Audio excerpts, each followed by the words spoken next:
ਵਾਹਿਗੁਰੂ ਵਾਹਿਗੁਰੂ।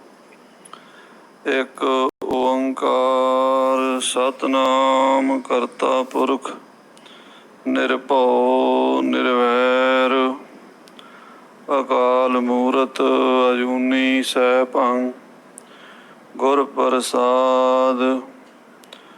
ਜਪ ਆਦਿ ਸੱਚ ਜੁਗਾਦਿ ਸੱਚ ਹੈ ਭੀ ਸੱਚ ਨਾਨਕ ਹੋਸੀ ਭੀ ਸੱਚ। ਚੱਕਰ ਚਿਹਨ ਅਰ ਬਰਨ ਜਾਤ ਅਰ ਪਾਤ ਨਹਿਨ ਜਿਹੇ ਰੂਪ ਰੰਗ ਅਰ ਰੇਖ ਭੇਖ ਕੋ ਕਹਿ ਨਾ ਸਕਤ ਕਹੇ। ਅਚਲ ਮੂਰਤ ਅਨਭਉ ਪ੍ਰਕਾਸ਼ ਅਮਿਤੋਜ ਕਹਿਜੈ ਕੋਟ ਇੰਦਰ ਇੰਦਰਾਣ ਸਾਹੇ ਸਾਹਣ ਗਣਿਜੈ। ਤ੍ਰਿਭਵਨ ਮਹੀਪ ਸੁਰ ਨਰ ਅਸੁਰ ਨੇਤ ਨੇਤ ਬਨ ਤ੍ਰਿਣ ਕਹਿਤ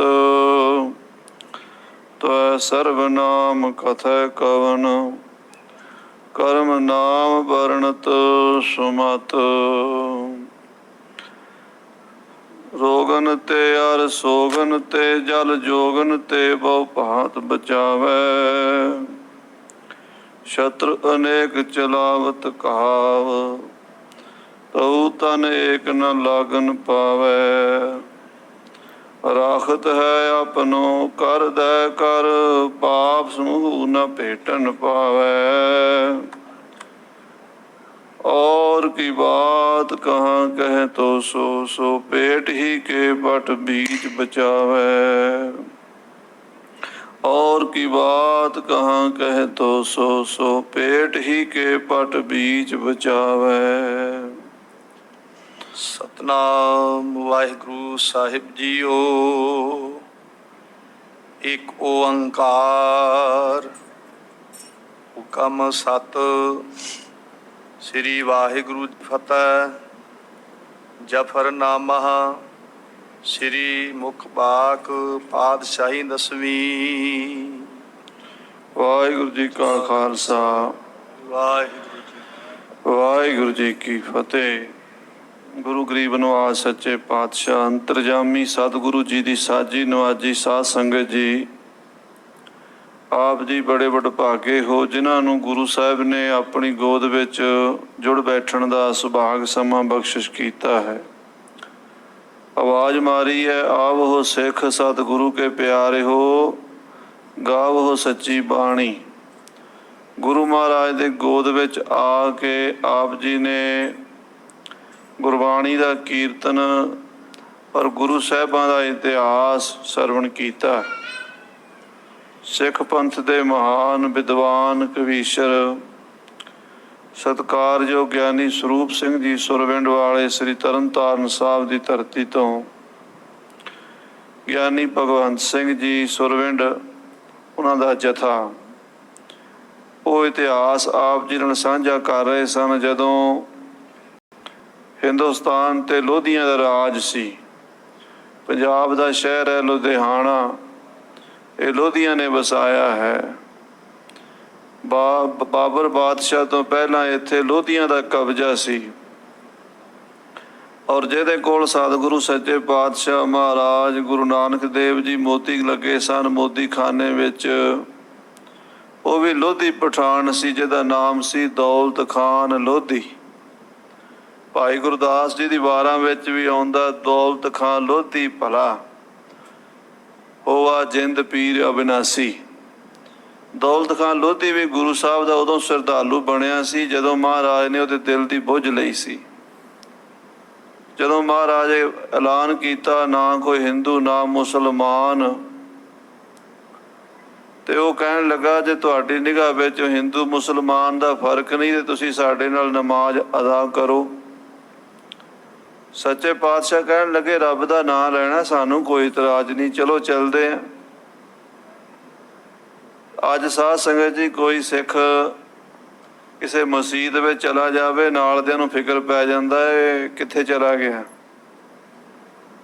ਕੋਈ ਮੰਦਿਰ ਵਿੱਚ ਇਤਿਹਾਸਕ ਜਾਣਕਾਰੀ ਲੈਣ ਚਲੇ ਜਾਈਏ ਤੇ ਨਾਲ ਦਿਆਂ ਨੂੰ ਫਿਕਰ ਪੈ ਜਾਂਦਾ ਵੀ ਇਹ ਮੰਦਿਰ 'ਚ ਕਿਉਂ ਚਲਾ ਗਿਆ। ਮੈਂ ਇੱਕ ਬੇਨਤੀ ਕਰਦਾ ਹੁੰਨਾ, ਡਾਕਟਰ ਦੀ ਦੁਕਾਨ ਤੇ ਸਾਰੇ ਮਰੀਜ਼ ਨਹੀਂ ਜਾਂਦੇ, ਦਵਾਈਆਂ ਵੇਚਣ ਵਾਲੇ ਵੀ ਜਾਂਦੇ ਆ। ਉਹਨਾਂ ਨੇ ਆਪਣੀ ਦਵਾਈ ਬਾਰੇ ਡਾਕਟਰ ਨੂੰ ਦੱਸਣਾ ਹੁੰਦਾ ਵੀ ਡਾਕਟਰ ਸਾਹਿਬ ਆਹ ਦਵਾਈ ਨਵੀਂ ਆਈ ਹੈ, ਜੇ ਮਰੀਜ਼ਾਂ ਨੂੰ ਦਿਓਗੇ ਤਾਂ ਇਹ ਫਾਇਦਾ ਹੋਵੇਗਾ। ਡਾਕਟਰ ਉਹਦੇ ਤੇ ਵਿਚਾਰ ਕਰ ਲੈਂਦਾ। ਜ਼ਰੂਰੀ ਨਹੀਂ ਡਾਕਟਰ ਦਾ ਰਿਸ਼ਤੇਦਾਰ ਵੀ ਕੋਈ ਜਾ ਸਕਦਾ, ਕੋਈ ਦੋਸਤ ਮਿੱਤਰ ਵੀ ਜਾ ਸਕਦਾ, ਸਾਰਿਆਂ ਨੂੰ ਮਰੀਜ਼ ਨਾ ਸਮਝ ਲਵੇ। ਪਰ ਜਦੋਂ ਗੁਰੂ ਨਾਨਕ ਸਾਹਿਬ ਗਏ ਸਨ, ਉਸ ਵੇਲੇ ਵੀ ਲੋਕਾਂ ਨੇ ਸਮਝ ਲਿਆ ਸੀ ਵੀ ਇਹ ਕੀ ਬਣ ਗਿਆ, ਨਾਨਕ ਮੁਸਲਮਾਨ ਬਣ ਜਾਏਗਾ। ਭਾਈਆ ਜੈ ਰਾਮ ਨੂੰ ਕਹਿਣ ਲੱਗੇ ਰੋਕੋ ਨਾਨਕ ਜੀ ਨੂੰ, ਤੇ ਭਾਈਆ ਜੀ ਬੜੇ ਚਿੰਤਾ ਤੋਂ ਹੋ ਕੇ ਬਹਿ ਗਏ। ਤੇ ਬੇਬੇ ਨਾਨਕੀ ਨੇ ਆਖਿਆ ਸੀ ਮੇਰਾ ਵੀਰ ਸੰਸਾਰ ਨੂੰ ਤਾਰਨ ਆਇਆ, ਡੁੱਬਣ ਵਾਲਿਆਂ ਨੂੰ ਤਾਰਨ ਵਾਲਾ ਹੈ, ਉਹ ਉਹਨਾਂ ਨੂੰ ਵੀ ਗੁਰੂ ਕਾ ਪਿਆਰਾ ਬਣਾ ਕੇ ਆਏਗਾ। ਮਸੀਤ ਵਿੱਚ ਸੱਚੇ ਪਾਤਸ਼ਾਹ ਗਏ ਸਨ, ਨਮਾਜ਼ ਪੜ੍ਹੀ ਸੀ, ਪਰ ਸਤਿਗੁਰੂ ਖੜੇ ਰਹੇ। ਬਾਅਦ ਵਿੱਚ ਨਮਾਜ਼ੀਆਂ ਨੇ ਪੁੱਛਿਆ, ਦੌਲਤ ਖਾਂ ਨੇ, ਕਾਜੀ ਨੇ, ਸਾਰਿਆਂ ਨੇ ਪੁੱਛਿਆ ਤੁਸੀਂ ਨਮਾਜ਼ ਵਿੱਚ ਸਿਜਦਾ ਕਿਉਂ ਨਹੀਂ ਕੀਤਾ? ਮਹਾਰਾਜ ਕਹਿੰਦੇ ਕਿਹਦੇ ਨਾਲ ਕਰਦੇ? ਅੱਗੇ ਕਾਜ਼ੀ ਮੌਲਵੀ ਖੜ ਕੇ ਨਮਾਜ਼ ਪੜ੍ਹਾਉਂਦੇ ਆ, ਪਿੱਛੇ ਸਾਰੇ ਲਾਈਨ ਵਿੱਚ ਲੱਗ ਕੇ ਪੜ੍ਹਦੇ। ਕਾਜ਼ੀ ਕਹਿਣ ਲੱਗਾ ਮੇਰੇ ਨਾਲ।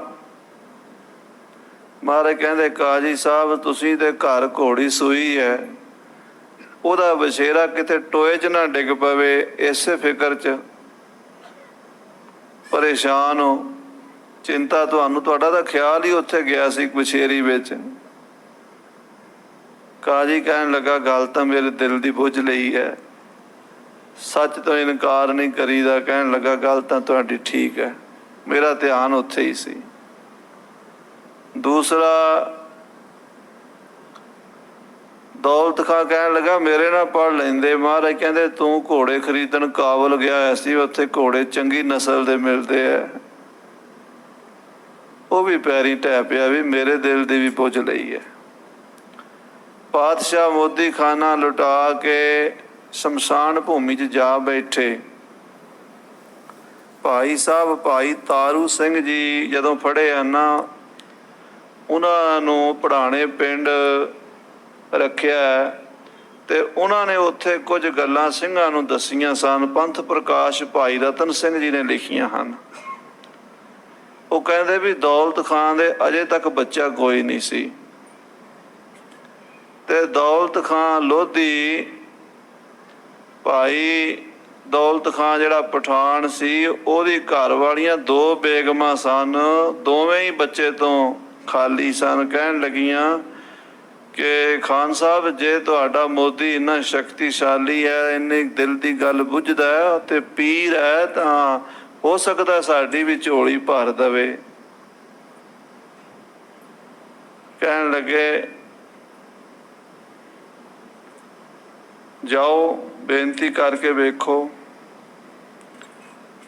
ਉਹ ਦੋਵੇਂ ਬੇਗਮਾਂ ਉੱਥੇ ਆਈਆਂ ਜਿੱਥੇ ਸਤਿਗੁਰੂ ਜੀ ਸ਼ਮਸ਼ਾਨ ਭੂਮੀ ਵਿੱਚ ਬੈਠੇ ਸਨ। ਦੁਨੀਆ ਦਾ ਗੱਲਾਂ ਕਰਦੀ ਸੀ, ਕੋਈ ਆਖੇ ਭੂਤਨਾ ਕੋ ਕਹੈ ਬੇਤਾਲਾ, ਪਰ ਪਾਤਸ਼ਾਹ ਅਕਾਲ ਪੁਰਖ ਨਾਲ ਸੁਰਤੀ ਜੋੜੀ ਬੈਠੇ ਸਨ। ਬੇਗਮਾਂ ਨੇ ਬੇਨਤੀ ਕੀਤੀ, ਮਹਾਰਾਜ ਨੇ ਬਖਸ਼ਿਸ਼ ਕੀਤੀ। 2-2 ਬੇਰ ਤੋੜ ਕੇ ਮਲੇ ਕੋਲ ਸਨ ਛੋਟੇ ਛੋਟੇ, ਉਹਦੇ ਦੇ ਦਿੱਤੇ। ਕਹਿਣ ਲੱਗੇ 4 ਪੁੱਤਰ ਹੋਣਗੇ, ਦੋਵਾਂ ਦੇ 2-2 ਪੁੱਤਰ ਹੋਣਗੇ।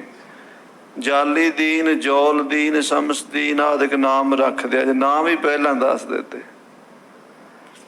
ਉਸ ਤੋਂ ਬਾਅਦ ਮਹਾਰਾਜ ਜੀ ਤਾਂ ਚਲੇ ਗਏ ਬਹੁਤ ਲੰਮੀ ਯਾਤਰਾ ਤੇ ਸੰਸਾਰ ਦਾ ਉਧਾਰ ਕਰਨ ਲਈ।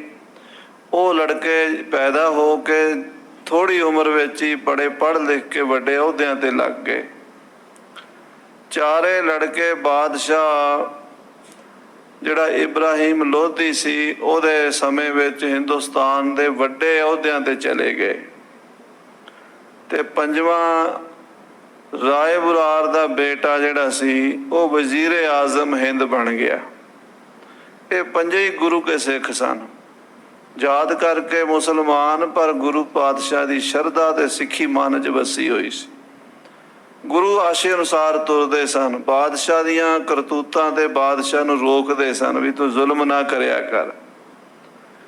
ਬਾਦਸ਼ਾਹ ਨੇ ਇਹ ਚਾਰੇ ਲੜਕੇ ਗ੍ਰਿਫਤਾਰ ਕਰ ਲਏ। ਪੰਜਵਾਂ ਜਿਹੜਾ ਰਾਏ ਬੁਲਾਰ ਦਾ ਲੜਕਾ ਸੀਗਾ, ਉਹਨੇ ਆਖਿਆ ਵੀ ਇਹਨਾਂ ਨੂੰ ਛੱਡ ਦੇ, ਕਿਉਂ ਇਹਨਾਂ ਵਿਦੋਸ਼ੀਆਂ ਨੂੰ ਮਾਰਦਾ, ਉਹਨੂੰ ਵੀ ਨਾਲ ਗ੍ਰਿਫਤਾਰ ਕਰ ਲਿਆ। ਵਜ਼ੀਰ ਆਜ਼ਮ ਵੀ ਬਦਲ ਦਿੱਤਾ।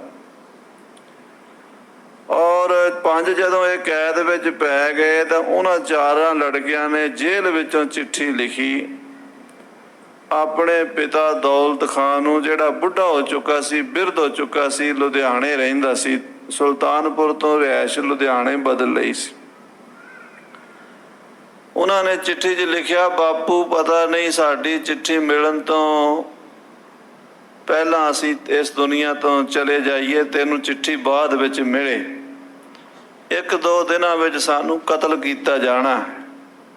ਸਾਡੇ ਮਾਰਨ ਦੀਆਂ ਸਕੀਮਾਂ ਬਾਦਸ਼ਾਹ ਨੇ ਘੜ ਲਈਆਂ, ਪਰ ਤੂੰ ਪਠਾਨ ਹੈ, ਸਾਡਾ ਪਿਓ ਹੈ, ਪਠਾਨ ਬਦਲਾ ਲੈਂਦੇ ਹਨ।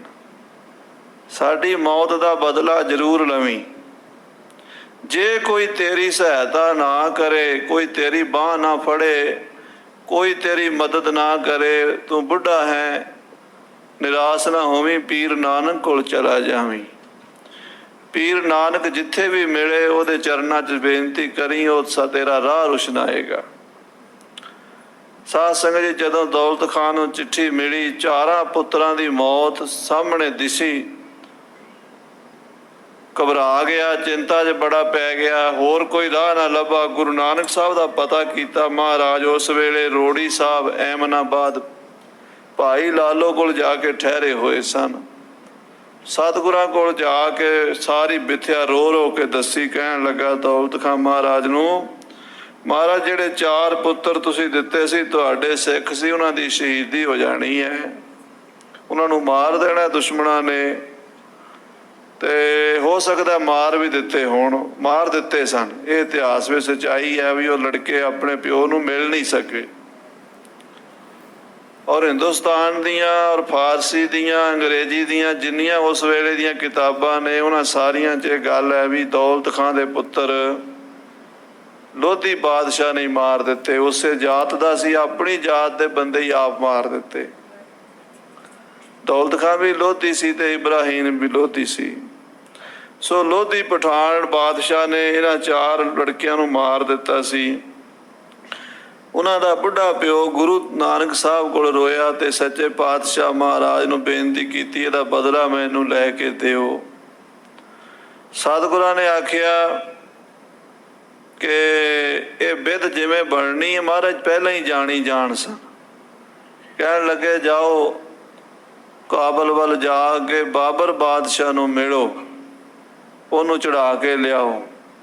ਇਤਿਹਾਸਕ ਸੱਚਾਈ ਹੈ ਕਿ ਦੌਲਤ ਖਾਨ ਲੋਧੀ ਹੀ ਗਿਆ ਸੀ ਬਾਬਰ ਦੇ ਕੋਲ, ਔਰ ਬਾਬਰ ਨੂੰ ਬੇਨਤੀ ਕੀਤੀ ਸੀ। ਤੇ ਬਾਬਰ ਕਹਿਣ ਲੱਗਾ ਹਿੰਦੁਸਤਾਨ 'ਚ ਕਾਲਾ ਇਲਮ ਬਹੁਤ ਚੱਲਦਾ ਹੈ, ਜਾਦੂ ਬਹੁਤ ਚੱਲਦਾ ਹੈ। ਪਠਾਨ ਮੇਰੇ ਮੁਗਲਾਂ ਦੇ ਉੱਤੇ, ਕਿਉਂਕਿ ਮੁਗਲ ਸੀ ਬਾਬਰ ਤੇ ਪਠਾਨ ਸੀ ਲੋਧੀ ਇਬਰਾਹੀਮ। ਮੁਗਲ ਪਠਾਣਾ ਭਈ ਲੜਾਈ, ਗੁਰੂ ਗ੍ਰੰਥ ਸਾਹਿਬ 'ਚ ਬਚਨ ਆਉਂਦਾ, ਮੁਗਲ ਮੇਰੇ ਹਾਰ ਜਾਣਗੇ ਤੇ ਪਠਾਣਾ ਨੇ ਜਾਦੂ ਟੂਣਾ ਕਰਨਾ ਹੈ। ਉਹਨਾਂ ਨੇ ਬੜਾ ਹਊਆ ਬਣਾਇਆ ਸੀ ਪਠਾਣਾ ਨੇ ਵੀ ਸਾਡੇ ਕੋਲ ਜਾਦੂ ਟੂਣਾ ਇਲਮ ਕਾਲਾ ਇੰਨਾ ਵੀ ਅਸੀਂ ਦੁਸ਼ਮਣ ਨੂੰ ਅੰਨ੍ਹਿਆ ਕਰ ਦਿੰਦੇ, ਮੁਗਲ ਅੰਨ੍ਹੇ ਹੋ ਜਾਣਗੇ। ਬਾਬਰ ਕਹਿਣ ਲੱਗਾ ਜੇ ਅਸੀਂ ਅੰਨ੍ਹੇ ਹੀ ਹੋ ਗਏ ਹਿੰਦੁਸਤਾਨ 'ਚ ਜਾ ਕੇ ਕੀ ਕਰਾਂਗੇ।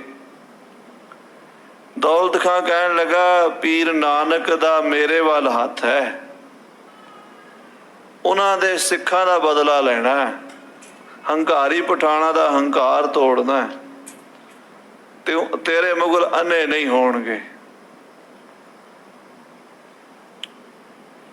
ਬਾਣੀ 'ਚ ਬਚਨ ਆਇਆ ਕੋਈ ਮੁਗਲ ਨਾ ਹੋਆ ਅੰਧਾ ਕਿਨਾ ਨਾ ਪਰਚਾ ਲਾਇਆ।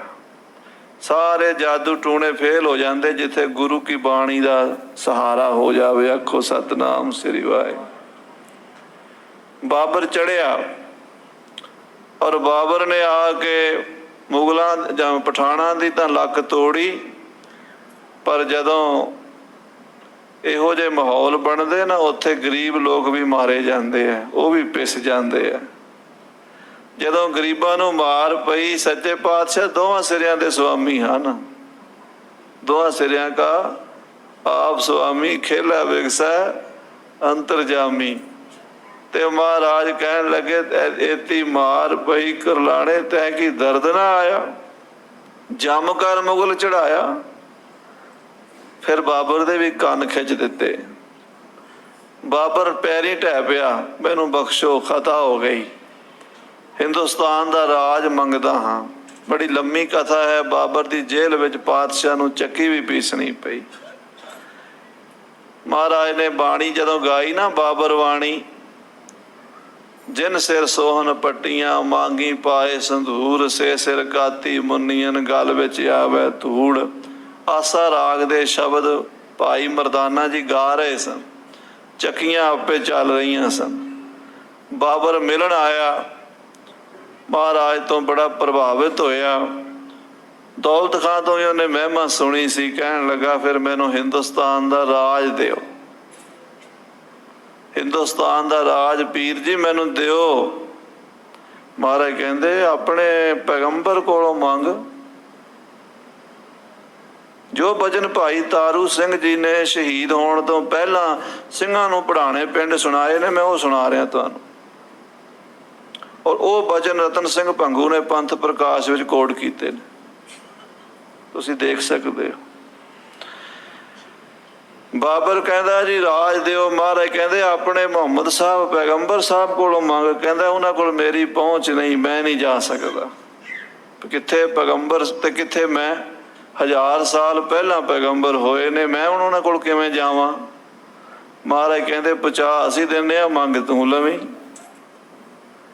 ਸਤਿਗੁਰਾਂ ਨੇ ਆਖਿਆ, ਅੱਖਾਂ ਮੀਚ ਧਿਆਨ ਧਰ, ਪਹੁੰਚਾ ਦਿੱਤਾ ਦਰਗਾਹ ਵਿੱਚ, ਅਕਾਲ ਪੁਰਖ ਦੀ ਦਰਗਾਹ।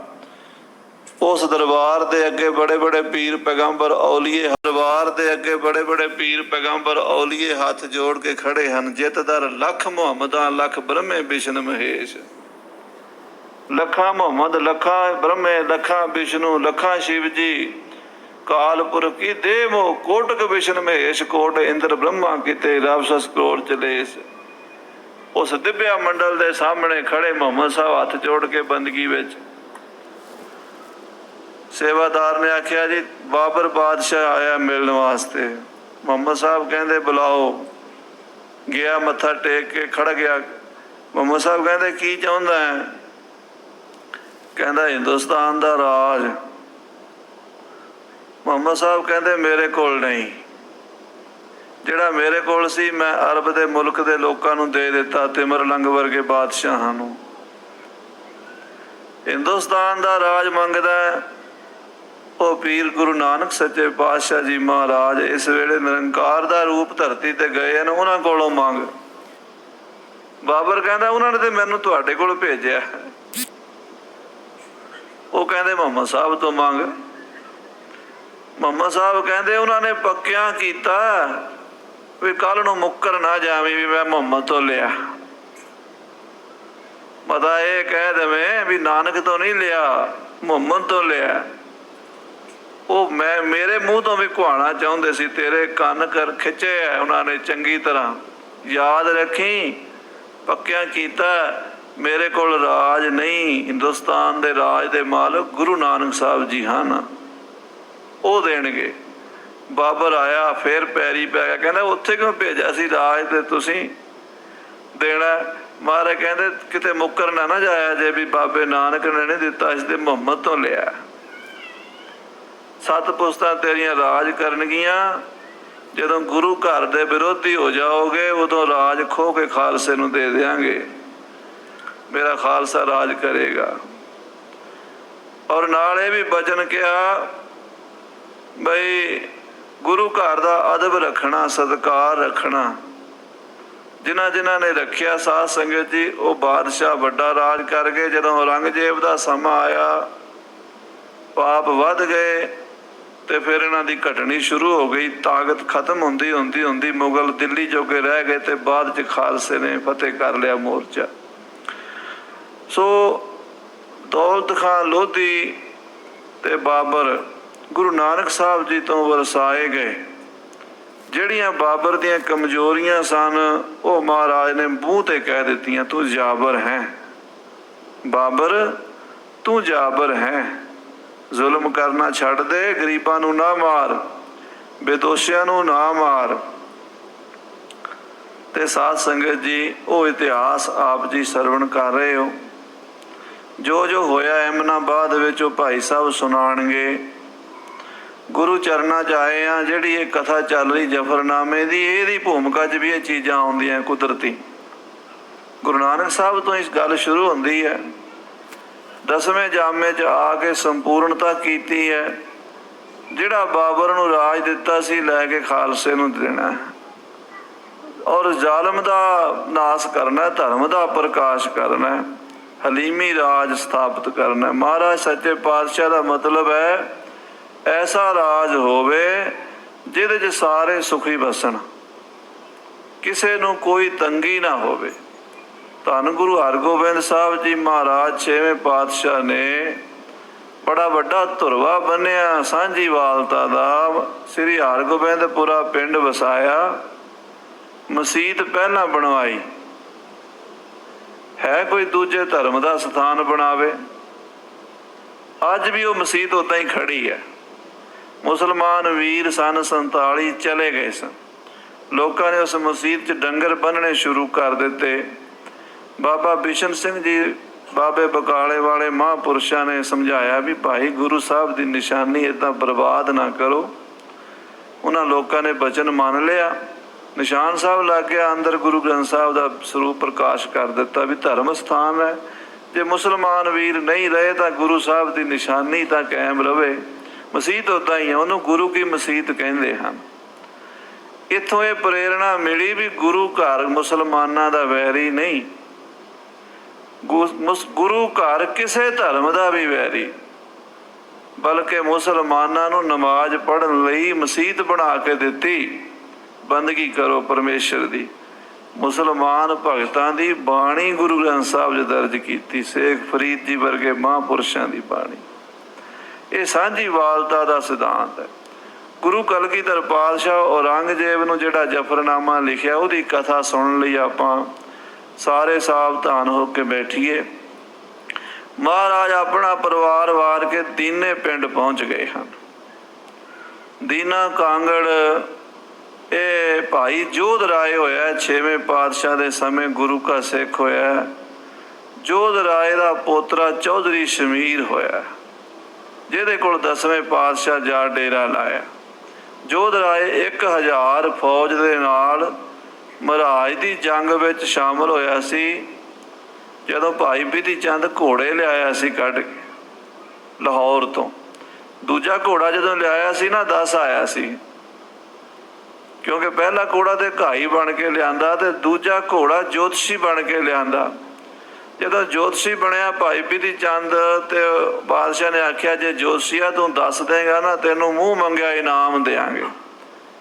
ਇਤਿਹਾਸ ਵਿੱਚ ਲਿਖਿਆ ਇਨਾਮ ਵਧਾਉਂਦਿਆਂ ਵਧਾਉਂਦਿਆਂ ਵਧਾਉਂਦਿਆਂ 4 ਲੱਖ ਤੱਕ ਪਹੁੰਚ ਗਿਆ ਸੀ ਬਾਦਸ਼ਾਹ। ਇੰਨਾ ਇਨਾਮ ਦੱਸਣ ਦਾ। ਭਾਈ ਸਾਹਿਬ ਕਹਿੰਦੇ ਦੱਸਾਂਗਾ, ਲਿਆਣਾ ਮੇਰਾ ਕੰਮ ਨਹੀਂ, ਲੈ ਕੇ ਤੂੰ ਆਵੀਂ, ਜੇ ਤੇਰੇ 'ਚ ਤਾਕਤ ਹੋਈ ਲੈ ਆਵੀਂ, ਦੱਸ ਕੇ ਜਾਵਾਂਗਾ, ਇਹ ਮੇਰਾ ਜੋਤਿਸ਼। ਜਾਂਦਿਆਂ ਜਦੋਂ ਘੋੜਾ ਟਪਾਇਆ ਸੀ ਦੂਜਾ, ਉਹ ਲੰਮਾ ਇਤਿਹਾਸ ਹੈ, ਤੁਸੀਂ ਜਾਣਦੇ ਹੋ। ਭਾਈ ਸਾਹਿਬ ਦੱਸ ਕੇ ਆਏ ਸਨ ਵੀ ਘੋੜੇ ਦੇ ਮਾਲਕ 6ਵੇਂ ਪਾਤਸ਼ਾਹ। ਪਹਿਲਾ ਘੋੜਾ ਮੈਂ ਘਾਈ ਬਣ ਕੇ ਲੈ ਗਿਆ ਸੀ, ਬਿਧੀ ਚੰਦ ਮੇਰਾ ਨਾਂ ਹੈ, ਪਿੰਡ ਮੇਰਾ ਚੀਨਾ ਸੁਰ ਸਿੰਘ, ਤੇ ਮੈਂ ਹੁਣ ਦੂਜਾ ਘੋੜਾ ਵੀ ਲੈ ਚੱਲਿਆ ਹਾਂ। ਤੇ ਸਾਧ ਸੰਗਤ ਜੀ ਲੈ ਕੇ ਆਇਆ ਸੀ ਮਾਲਵੇ ਦੇਸ਼ ਵਿੱਚ। ਉਦੋਂ ਡਰੌਲੀ ਸਨ ਪਾਤਸ਼ਾਹ। ਤੇ ਫਿਰ ਜੋਧ ਰਾਏ ਕੋਲ ਪਹੁੰਚੇ। ਜੋਧ ਰਾਏ ਦੀ ਘਰ ਵਾਲੀ ਮਾਈਆਂ ਦੇ ਸੁਣਨ ਵਾਲੀ ਗੱਲ ਹੈ। ਅੱਜ ਕੱਲ੍ਹ ਮਾਈਆਂ ਪੜ੍ਹ ਲਿਖ ਕੇ ਸਮਝਦੀਆਂ, ਬਹੁਤ ਸਿਆਣੀਆਂ ਬਣ ਗਈਆਂ। ਪੁਰਾਣੀਆਂ ਮਾਈਆਂ ਨੂੰ ਐਵੇਂ ਹੀ ਸਮਝਦੀਆਂ, ਅਨਪੜ੍ਹ ਮਾਈ। ਜੋਧ ਰਾਏ ਦੀ ਘਰ ਵਾਲੀ ਅੱਜ ਤੋਂ 450 ਸਾਲ ਪੁਰਾਣੀ ਗੱਲ ਜੇ, 400 ਸਾਲ। ਉਸ ਜ਼ਮਾਨੇ 'ਚ ਮਾਈਆਂ ਬੀਬੀਆਂ ਬਹੁਤੀਆਂ ਪੜ੍ਹੀਆਂ ਨਹੀਂ ਸਨ ਹੁੰਦੀਆਂ, ਪਰ ਸਿਆਣੀਆਂ ਬੜੀਆਂ ਹੁੰਦੀਆਂ ਸੀ। ਇੱਕ ਕਹਿਣ ਦੀ ਥਾਲੀ ਹੁੰਦੀ ਹੈ ਕਾਂਸੀ ਦੀ, ਪੁਰਾਣੇ ਬਜ਼ੁਰਗਾਂ ਨੂੰ ਪਤਾ, ਨਵੇਂ ਬੱਚਿਆਂ ਨੂੰ ਸ਼ਾਇਦ ਦੱਸਣਾ ਪਵੇ। ਉਹ ਜਿਹੜੀ ਕਹਿ ਦੀ ਥਾਲੀ ਹੁੰਦੀ ਹੈ, ਉਹ ਕਹਿ ਦੀ ਥਾਲੀ 'ਚ ਚਣੇ ਪਾਏ, ਛੋਲੇ ਆਪਾਂ ਕਹਿ ਦਿੰਦੇ ਆ, ਉਹ ਚਣੇ ਪਾ ਕੇ ਨਾ ਸੁੱਕੇ, ਤੇ ਉਹਨੇ ਜ਼ਮੀਨ ਤੇ ਰੱਖ ਦਿੱਤੇ ਤੇ ਕੰਨ ਲਾ ਲਿਆ ਉਹਦੇ ਨਾਲ। ਉਸ ਮਾਈ ਨੇ ਜ਼ਮੀਨ ਦੀ ਧੜਕਣ ਮਹਿਸੂਸ ਕੀਤੀ। ਗੁਰੂ ਹਰਗੋਬਿੰਦ ਸਾਹਿਬ ਨੂੰ ਦੱਸਿਆ, ਮਹਾਰਾਜ ਲਗਭਗ 30-40 ਹਜ਼ਾਰ ਫੌਜ ਲਾਹੌਰ ਤੋਂ ਤੁਰ ਪਈ ਹੈ ਤੇ ਘੋੜਿਆਂ ਦੀ ਇੰਨੀ ਧਮਕ ਪੈ ਰਹੀ ਹੈ, ਉਹ ਇੱਥੇ ਆਉਣ ਵਾਲੇ ਹਨ ਕੱਲ੍ਹ ਤੱਕ। 200 ਮੀਲ ਦੂਰ ਸੀ। ਉਸ ਮਾਈ ਦੀ ਵਿਦਿਆ ਦੇਖੋ। ਉਹ ਜੋਧ ਰਾਏ ਦੀ ਘਰਵਾਲੀ ਤੇ ਚੌਧਰੀ ਸ਼ਮੀਰ ਦੀ ਦਾਦੀ ਸੀ, ਜਿਹਦਾ ਪੋਤਰਾ ਚੌਧਰੀ ਸ਼ਮੀਰ 10ਵੇਂ ਪਾਤਸ਼ਾਹ ਨੂੰ ਆ ਕੇ ਅੱਗੋਂ ਦੀ ਮਿਲਿਆ, ਕਹਿਣ ਲੱਗਾ, ਉਹ ਮੇਰੇ ਪਿੰਡ ਪਾਤਸ਼ਾਹ ਚਰਨ ਪਾਓ। ਗੁਰਸਿੱਖੀ ਉਹਨਾਂ ਦੇ ਪਰਿਵਾਰ ਵਿੱਚ ਸੀ, ਸ਼ਰਧਾ ਸੀ ਬਹੁਤ। ਸ਼ਮੀਰ, ਲਖਮੀਰ ਤੇ ਤਖਤ ਮੱਲ 3 ਭਰਾ ਸਨ। ਤਿੰਨੇ ਭਰਾਵਾਂ ਦਾ ਆਪਸ ਵਿੱਚ ਬਾਹਲਾ ਪਿਆਰ ਸੀ ਔਰ ਗੁਰੂ ਘਰ ਤੇ ਬਹੁਤ ਸ਼ਰਧਾ ਸੀ। ਗੁਰੂ ਸਾਹਿਬ ਨੂੰ ਤਖਾਣਾ ਦੇ ਚੁਬਾਰੇ ਵਿੱਚ ਨਿਵਾਸ ਕਰਾਇਆ, ਆਪਣੇ ਘਰ ਨਹੀਂ, ਕਿਉਂਕਿ ਉਹ ਸਮਾਂ ਐਸਾ ਸੀ ਵੱਡੇ ਲੋਕਾਂ ਦੇ ਨਿਗਾਹ ਬੜੀ ਰੱਖਦੀ ਸੀ ਸਰਕਾਰ। ਵੱਡੇ ਘਰਾਂ ਵਿੱਚ ਜ਼ਿਆਦਾ ਵੀ ਇੱਥੇ ਗੁਰੂ ਸਾਹਿਬ ਆਉਣ ਜਾਂ ਗੁਪਤ ਇੱਕ ਜਗ੍ਹਾ ਤੇ ਗੁਪਤ ਆਸਣ ਲਵਾਤਾ। ਕੱਚਾ ਚੁਬਾਰਾ ਸੀ ਜਿਹਦੇ 'ਚ ਸੱਚੇ ਪਾਤਸ਼ਾਹ ਲਗਭਗ 3 ਮਹੀਨੇ ਠਹਿਰੇ ਹਨ। ਸ਼ਮੀਰ ਦੇ ਨਾ ਪਿੰਡ ਤਖਾਣਾ ਦੇ ਚੁਬਾਰੇ 'ਚ 10ਵੇਂ ਪਾਤਸ਼ਾਹ ਬੈਠੇ ਨੇ। ਜਿਹੜੇ ਖਾਸ ਪ੍ਰੇਮੀ ਸਿੱਖਾਂ ਨੂੰ ਬਿੜਕ ਪੈਂਦੀ ਹੈ, ਉਹ ਆਉਂਦੇ ਨੇ, ਪਹਿਲਾਂ ਚੌਧਰੀ ਸ਼ਮੀਰ ਨੂੰ ਮਿਲਦੇ ਨੇ। ਚੌਧਰੀ ਸ਼ਮੀਰ ਗੁਰੂ ਸਾਹਿਬ ਦੇ ਦਰਸ਼ਨ ਪੁੱਛ ਕੇ ਕਰਾਉਂਦਾ ਵੀ ਮਹਾਰਾਜ ਫਲਾਣੇ ਪਿੰਡ ਵਾਲੀ ਸੰਗਤ ਮਿਲਣਾ ਚਾਹੁੰਦੀ ਆ। ਮਹਾਰਾਜ ਆ ਬੁਲਾ ਲੈਂਦੇ ਨੇ। ਉੱਥੇ ਹੀ ਭਾਈ ਰੂਪਾ, ਸੁਣਿਆ ਹੋਏਗਾ ਤੁਸੀਂ ਨਾਮ, ਇਹ 6ਵੇਂ ਪਾਤਸ਼ਾਹ ਦਾ ਸਿੱਖ ਹੋਇਆ। ਭਾਈ ਸਾਧੂ ਦਾ ਪੁੱਤਰ। ਦੋਵੇਂ ਪਿਓ ਪੁੱਤਰ ਲੱਕੜਾਂ ਕੱਟਣ ਗਏ ਸਨ। ਪਾਣੀ ਦੀ ਛਾਂਗਲ ਲੈ ਕੇ ਜੰਡ ਨਾਲ ਪਾਣੀ ਦੀ ਛਾਂਗਲ ਟੰਗ ਦਿੱਤੀ। ਗਰਮੀ ਬੜੀ ਸੀ। ਜਦੋਂ ਪਾਣੀ ਪੀਣ ਲੱਗੇ, ਠੰਡਾ ਪਾਣੀ ਵੇਖ ਕੇ ਪੁੱਤਰ ਕਹਿੰਦਾ, ਬਾਪੂ ਪਾਣੀ ਬੜਾ ਠੰਡਾ ਹੈ, ਇਹ ਪਾਣੀ ਆਪਣੇ ਗਰੀਬਾਂ ਦੇ ਪੀਣ ਵਾਲਾ ਨਹੀਂ, ਇਹ ਤੇ ਸੱਚੇ ਪਾਤਸ਼ਾਹ ਜੀ ਦੇ ਪੀਣ ਵਾਲਾ ਪਾਣੀ ਹੈ। ਤੇ ਬਾਪੂ ਵੀ ਕਹਿਣ ਲੱਗਾ, ਪੁੱਤਰ ਜੇ ਸੱਚੇ ਪਾਤਸ਼ਾਹ ਦੇ ਪੀਣ ਵਾਲਾ ਤੇ ਆਪਾਂ ਉਡੀਕ ਲੈਂਦੇ ਹਾਂ ਸੱਚੇ ਪਾਤਸ਼ਾਹ ਨੂੰ। ਘੜੀ ਕੇ ਪਿੱਛੋਂ ਫਿਰ ਤ੍ਰੇਹ ਲੱਗੀ, ਫਿਰ ਹੱਥ ਲਾਇਆ, ਫਿਰ ਪਿੱਛੇ ਹਟ ਗਏ ਤੇ ਉਧਰ ਸੱਚੇ ਪਾਤਸ਼ਾਹ ਜਾਣੀ ਜਾਣ ਡਰੌਲੀ ਭਾਈ ਕਿ ਉੱਥੋਂ 60 ਮੀਲ ਦੂਰ ਬੈਠੇ ਸਨ। ਸੇਵਾਦਾਰ ਨੂੰ ਕਹਿਣ ਲੱਗੇ, ਘੋੜਾ ਲਿਆਓ ਫਟਾਫਟ। ਘੋੜਾ ਲਿਆਂਦਾ, ਇਕੱਲੇ ਹੀ ਬਹਿ ਕੇ ਤੁਰ ਪਏ ਸੱਚੇ ਪਾਤਸ਼ਾਹ। ਭਾਈ ਬਿਧੀ ਚੰਦ, ਭਾਈ ਪੈਂਦੇ ਖਾਨ, ਹੋਰ ਜਿਹੜੇ ਯੋਧੇ ਸਨ, ਉਹ ਪਿੱਛੋਂ ਆਏ। ਸਤਿਗੁਰੂ ਜੀ ਇਕੱਲੇ ਹੀ ਜੰਗਲ 'ਚ ਆ ਕੇ ਆਵਾਜ਼ ਮਾਰੀ, ਉਹ ਭਾਈ ਰੂਪ ਚੰਦ ਲਿਆਓ ਪਾਣੀ ਪਿਆਓ ਸਾਨੂੰ। ਉਸ ਭਾਈ ਰੂਪੇ ਦੇ ਪੋਤਰੇ ਸਨ ਪਰਮ ਸਿੰਘ ਔਰ ਧਰਮ ਸਿੰਘ, ਜਿਨ੍ਹਾਂ ਨੂੰ 6ਵੇਂ ਪਾਤਸ਼ਾਹ ਦੀ ਬਖਸ਼ਿਸ਼ ਸੀ। ਉਹ ਪਰਿਵਾਰ ਗੁਰੂ ਦਾ ਪਰਿਵਾਰ ਸੀ। ਭਾਈ ਪਰਮ ਸਿੰਘ ਤੇ ਭਾਈ ਧਰਮ ਸਿੰਘ ਦੋਵੇਂ ਭਰਾ। ਗੁਰੂ 10ਵੇਂ ਪਾਤਸ਼ਾਹ ਦਾ ਪਤਾ ਲੱਗਾ ਵੀ ਦੀਨੇ ਕਾਂਗੜ ਆਏ ਨੇ, ਉੱਥੋਂ 8 ਮੀਲ ਦਾ ਪਿੰਡ ਹੈ ਜਾਂ 8 ਕਿਲੋਮੀਟਰ ਕਹਿ ਲਓ, ਇੰਨਾ ਕੀ ਹੈ। ਦਾਸ ਨੇ 2-4 ਵਾਰੀ ਉਸ ਇਲਾਕੇ 'ਚ ਦਰਸ਼ਨ ਕੀਤੇ। ਤੁਹਾਡੇ 'ਚੋਂ ਵੀ ਹੋ ਸਕਦਾ ਕਈ ਪ੍ਰੇਮੀ ਉਸ ਇਲਾਕੇ ਦੇ ਪੇਤੀ ਹੋਣ। ਜਿਹੜੀ ਬਰਨਾਲੇ ਤੋਂ ਬਾਜਾਖਾਨੇ ਸੜਕ ਜਾਂਦੀ ਹੈ, ਉਸ ਸੜਕ ਦੇ ਉੱਤੇ ਭਾਈ ਭਗਤਾ ਪਿੰਡ ਹੈ, ਇੱਕ ਪਾਸੇ ਦੀਨਾ ਹੈ ਤੇ ਇੱਕ ਪਾਸੇ ਭਾਈ ਰੂਪੇ ਦਾ ਇਲਾਕਾ। ਉਹ ਦੋਵੇਂ ਭਰਾ 10ਵੇਂ ਪਾਤਸ਼ਾਹ ਕਲਗੀਧਰ ਜੀ ਦੇ ਦਰਸ਼ਨ ਕਰਨ ਵਾਸਤੇ ਆਏ। ਸਤਿਗੁਰੂ ਮਹਾਰਾਜ ਚੁਬਾਰੇ 'ਚ ਬੈਠੇ ਸਨ। ਪਹਿਲਾਂ ਚੌਧਰੀ ਸ਼ਮੀਰ ਨੂੰ ਮਿਲੇ ਵੀ ਅਸੀਂ ਗੁਰੂ ਜੀ ਦਾ ਪਤਾ ਲੱਗਾ ਇੱਥੇ ਨੇ, ਦਰਸ਼ਨ ਕਰਨੇ। ਚੌਧਰੀ ਮਹਾਰਾਜ ਕੋਲ ਲੈ ਗਿਆ ਤੇ ਮੱਥਾ ਟੇਕਿਆ, ਬੜਾ ਬੈਰਾਗ ਕਰਨ ਲੱਗ ਪਏ। ਮਹਾਰਾਜ ਅਨੰਦਪੁਰ ਸਾਹਿਬ ਦੀਆਂ ਰੌਣਕਾਂ ਕਿੱਥੇ ਤੇ ਆ ਕੱਚਾ ਚੁਬਾਰਾ ਕਿੱਥੇ। ਮਹਾਰਾਜ ਸਾਹਿਬਜ਼ਾਦਿਆਂ ਦੀ ਬੜੀ ਦੁੱਖ ਭਰੀ ਖਬਰ ਸੁਣੀ ਹੈ, ਬੜਾ ਅਫਸੋਸ ਹੈ। ਮਹਾਰਾਜ ਕਹਿੰਦੇ, ਭਾਈ ਧਰਮ ਸਿੰਘ, ਭਾਈ ਪਰਮ ਸਿੰਘ, ਜੋ ਪਰਮੇਸ਼ਰ ਦਾ ਭਾਣਾ ਉਹ ਕਿਸੇ ਤੋਂ ਮਿਟਦਾ ਨਹੀਂ, ਅਟਲ ਹੁਕਮ ਹੈ। ਧਰਮ ਸਿੰਘ ਬੈਠਾ ਬੈਠਾ ਸੋਚਣ ਲੱਗ ਪਿਆ ਵੀ ਅਸੀਂ ਇਹਨਾਂ ਨੂੰ ਗੁਰੂ ਮੰਨਦੇ ਹਾਂ, ਕਹਿੰਦੇ ਲੋਕ ਪਰਲੋਕ ਦੇ ਰਾਖੇ ਨੇ, ਹਲਦ ਪਲਦ ਸਵਾਰਨ ਵਾਲੇ ਨੇ, ਤੇ ਆਪਣਾ ਇੱਕ ਪੁੱਤਰ ਵੀ ਨਹੀਂ ਬਚਾ ਸਕੇ, ਸਾਡਾ ਕਿਵੇਂ ਬਚਾਅ ਕਰਨਗੇ। ਇਸ ਮਨ ਦੇ ਵਿੱਚ ਪਤਾ ਨਹੀਂ ਕਿਹੜੇ ਵੇਲੇ ਕੀ ਆ ਜਾਣਾ ਹੈ। ਡਰਦੇ ਰਹਿਣਾ ਚਾਹੀਦਾ ਸੱਚੇ ਪਾਤਸ਼ਾਹ ਤੋਂ। ਮੇਰੇ ਮਾਲਕ ਮਿਹਰ ਕਰ, ਦਇਆ ਕਰ, ਰਹਿਮ ਕਰ, ਤਰਸ ਕਰ। ਸਾਡੀ ਬਿਰਤੀ ਤੇਰੇ ਚਰਨਾਂ 'ਚ ਲੱਗੀ ਰਵੇ, ਸਿਰ ਝੁਕਿਆ ਰਵੇ, ਕੋਈ ਸ਼ੰਕਾ ਨਾ ਪਵੇ।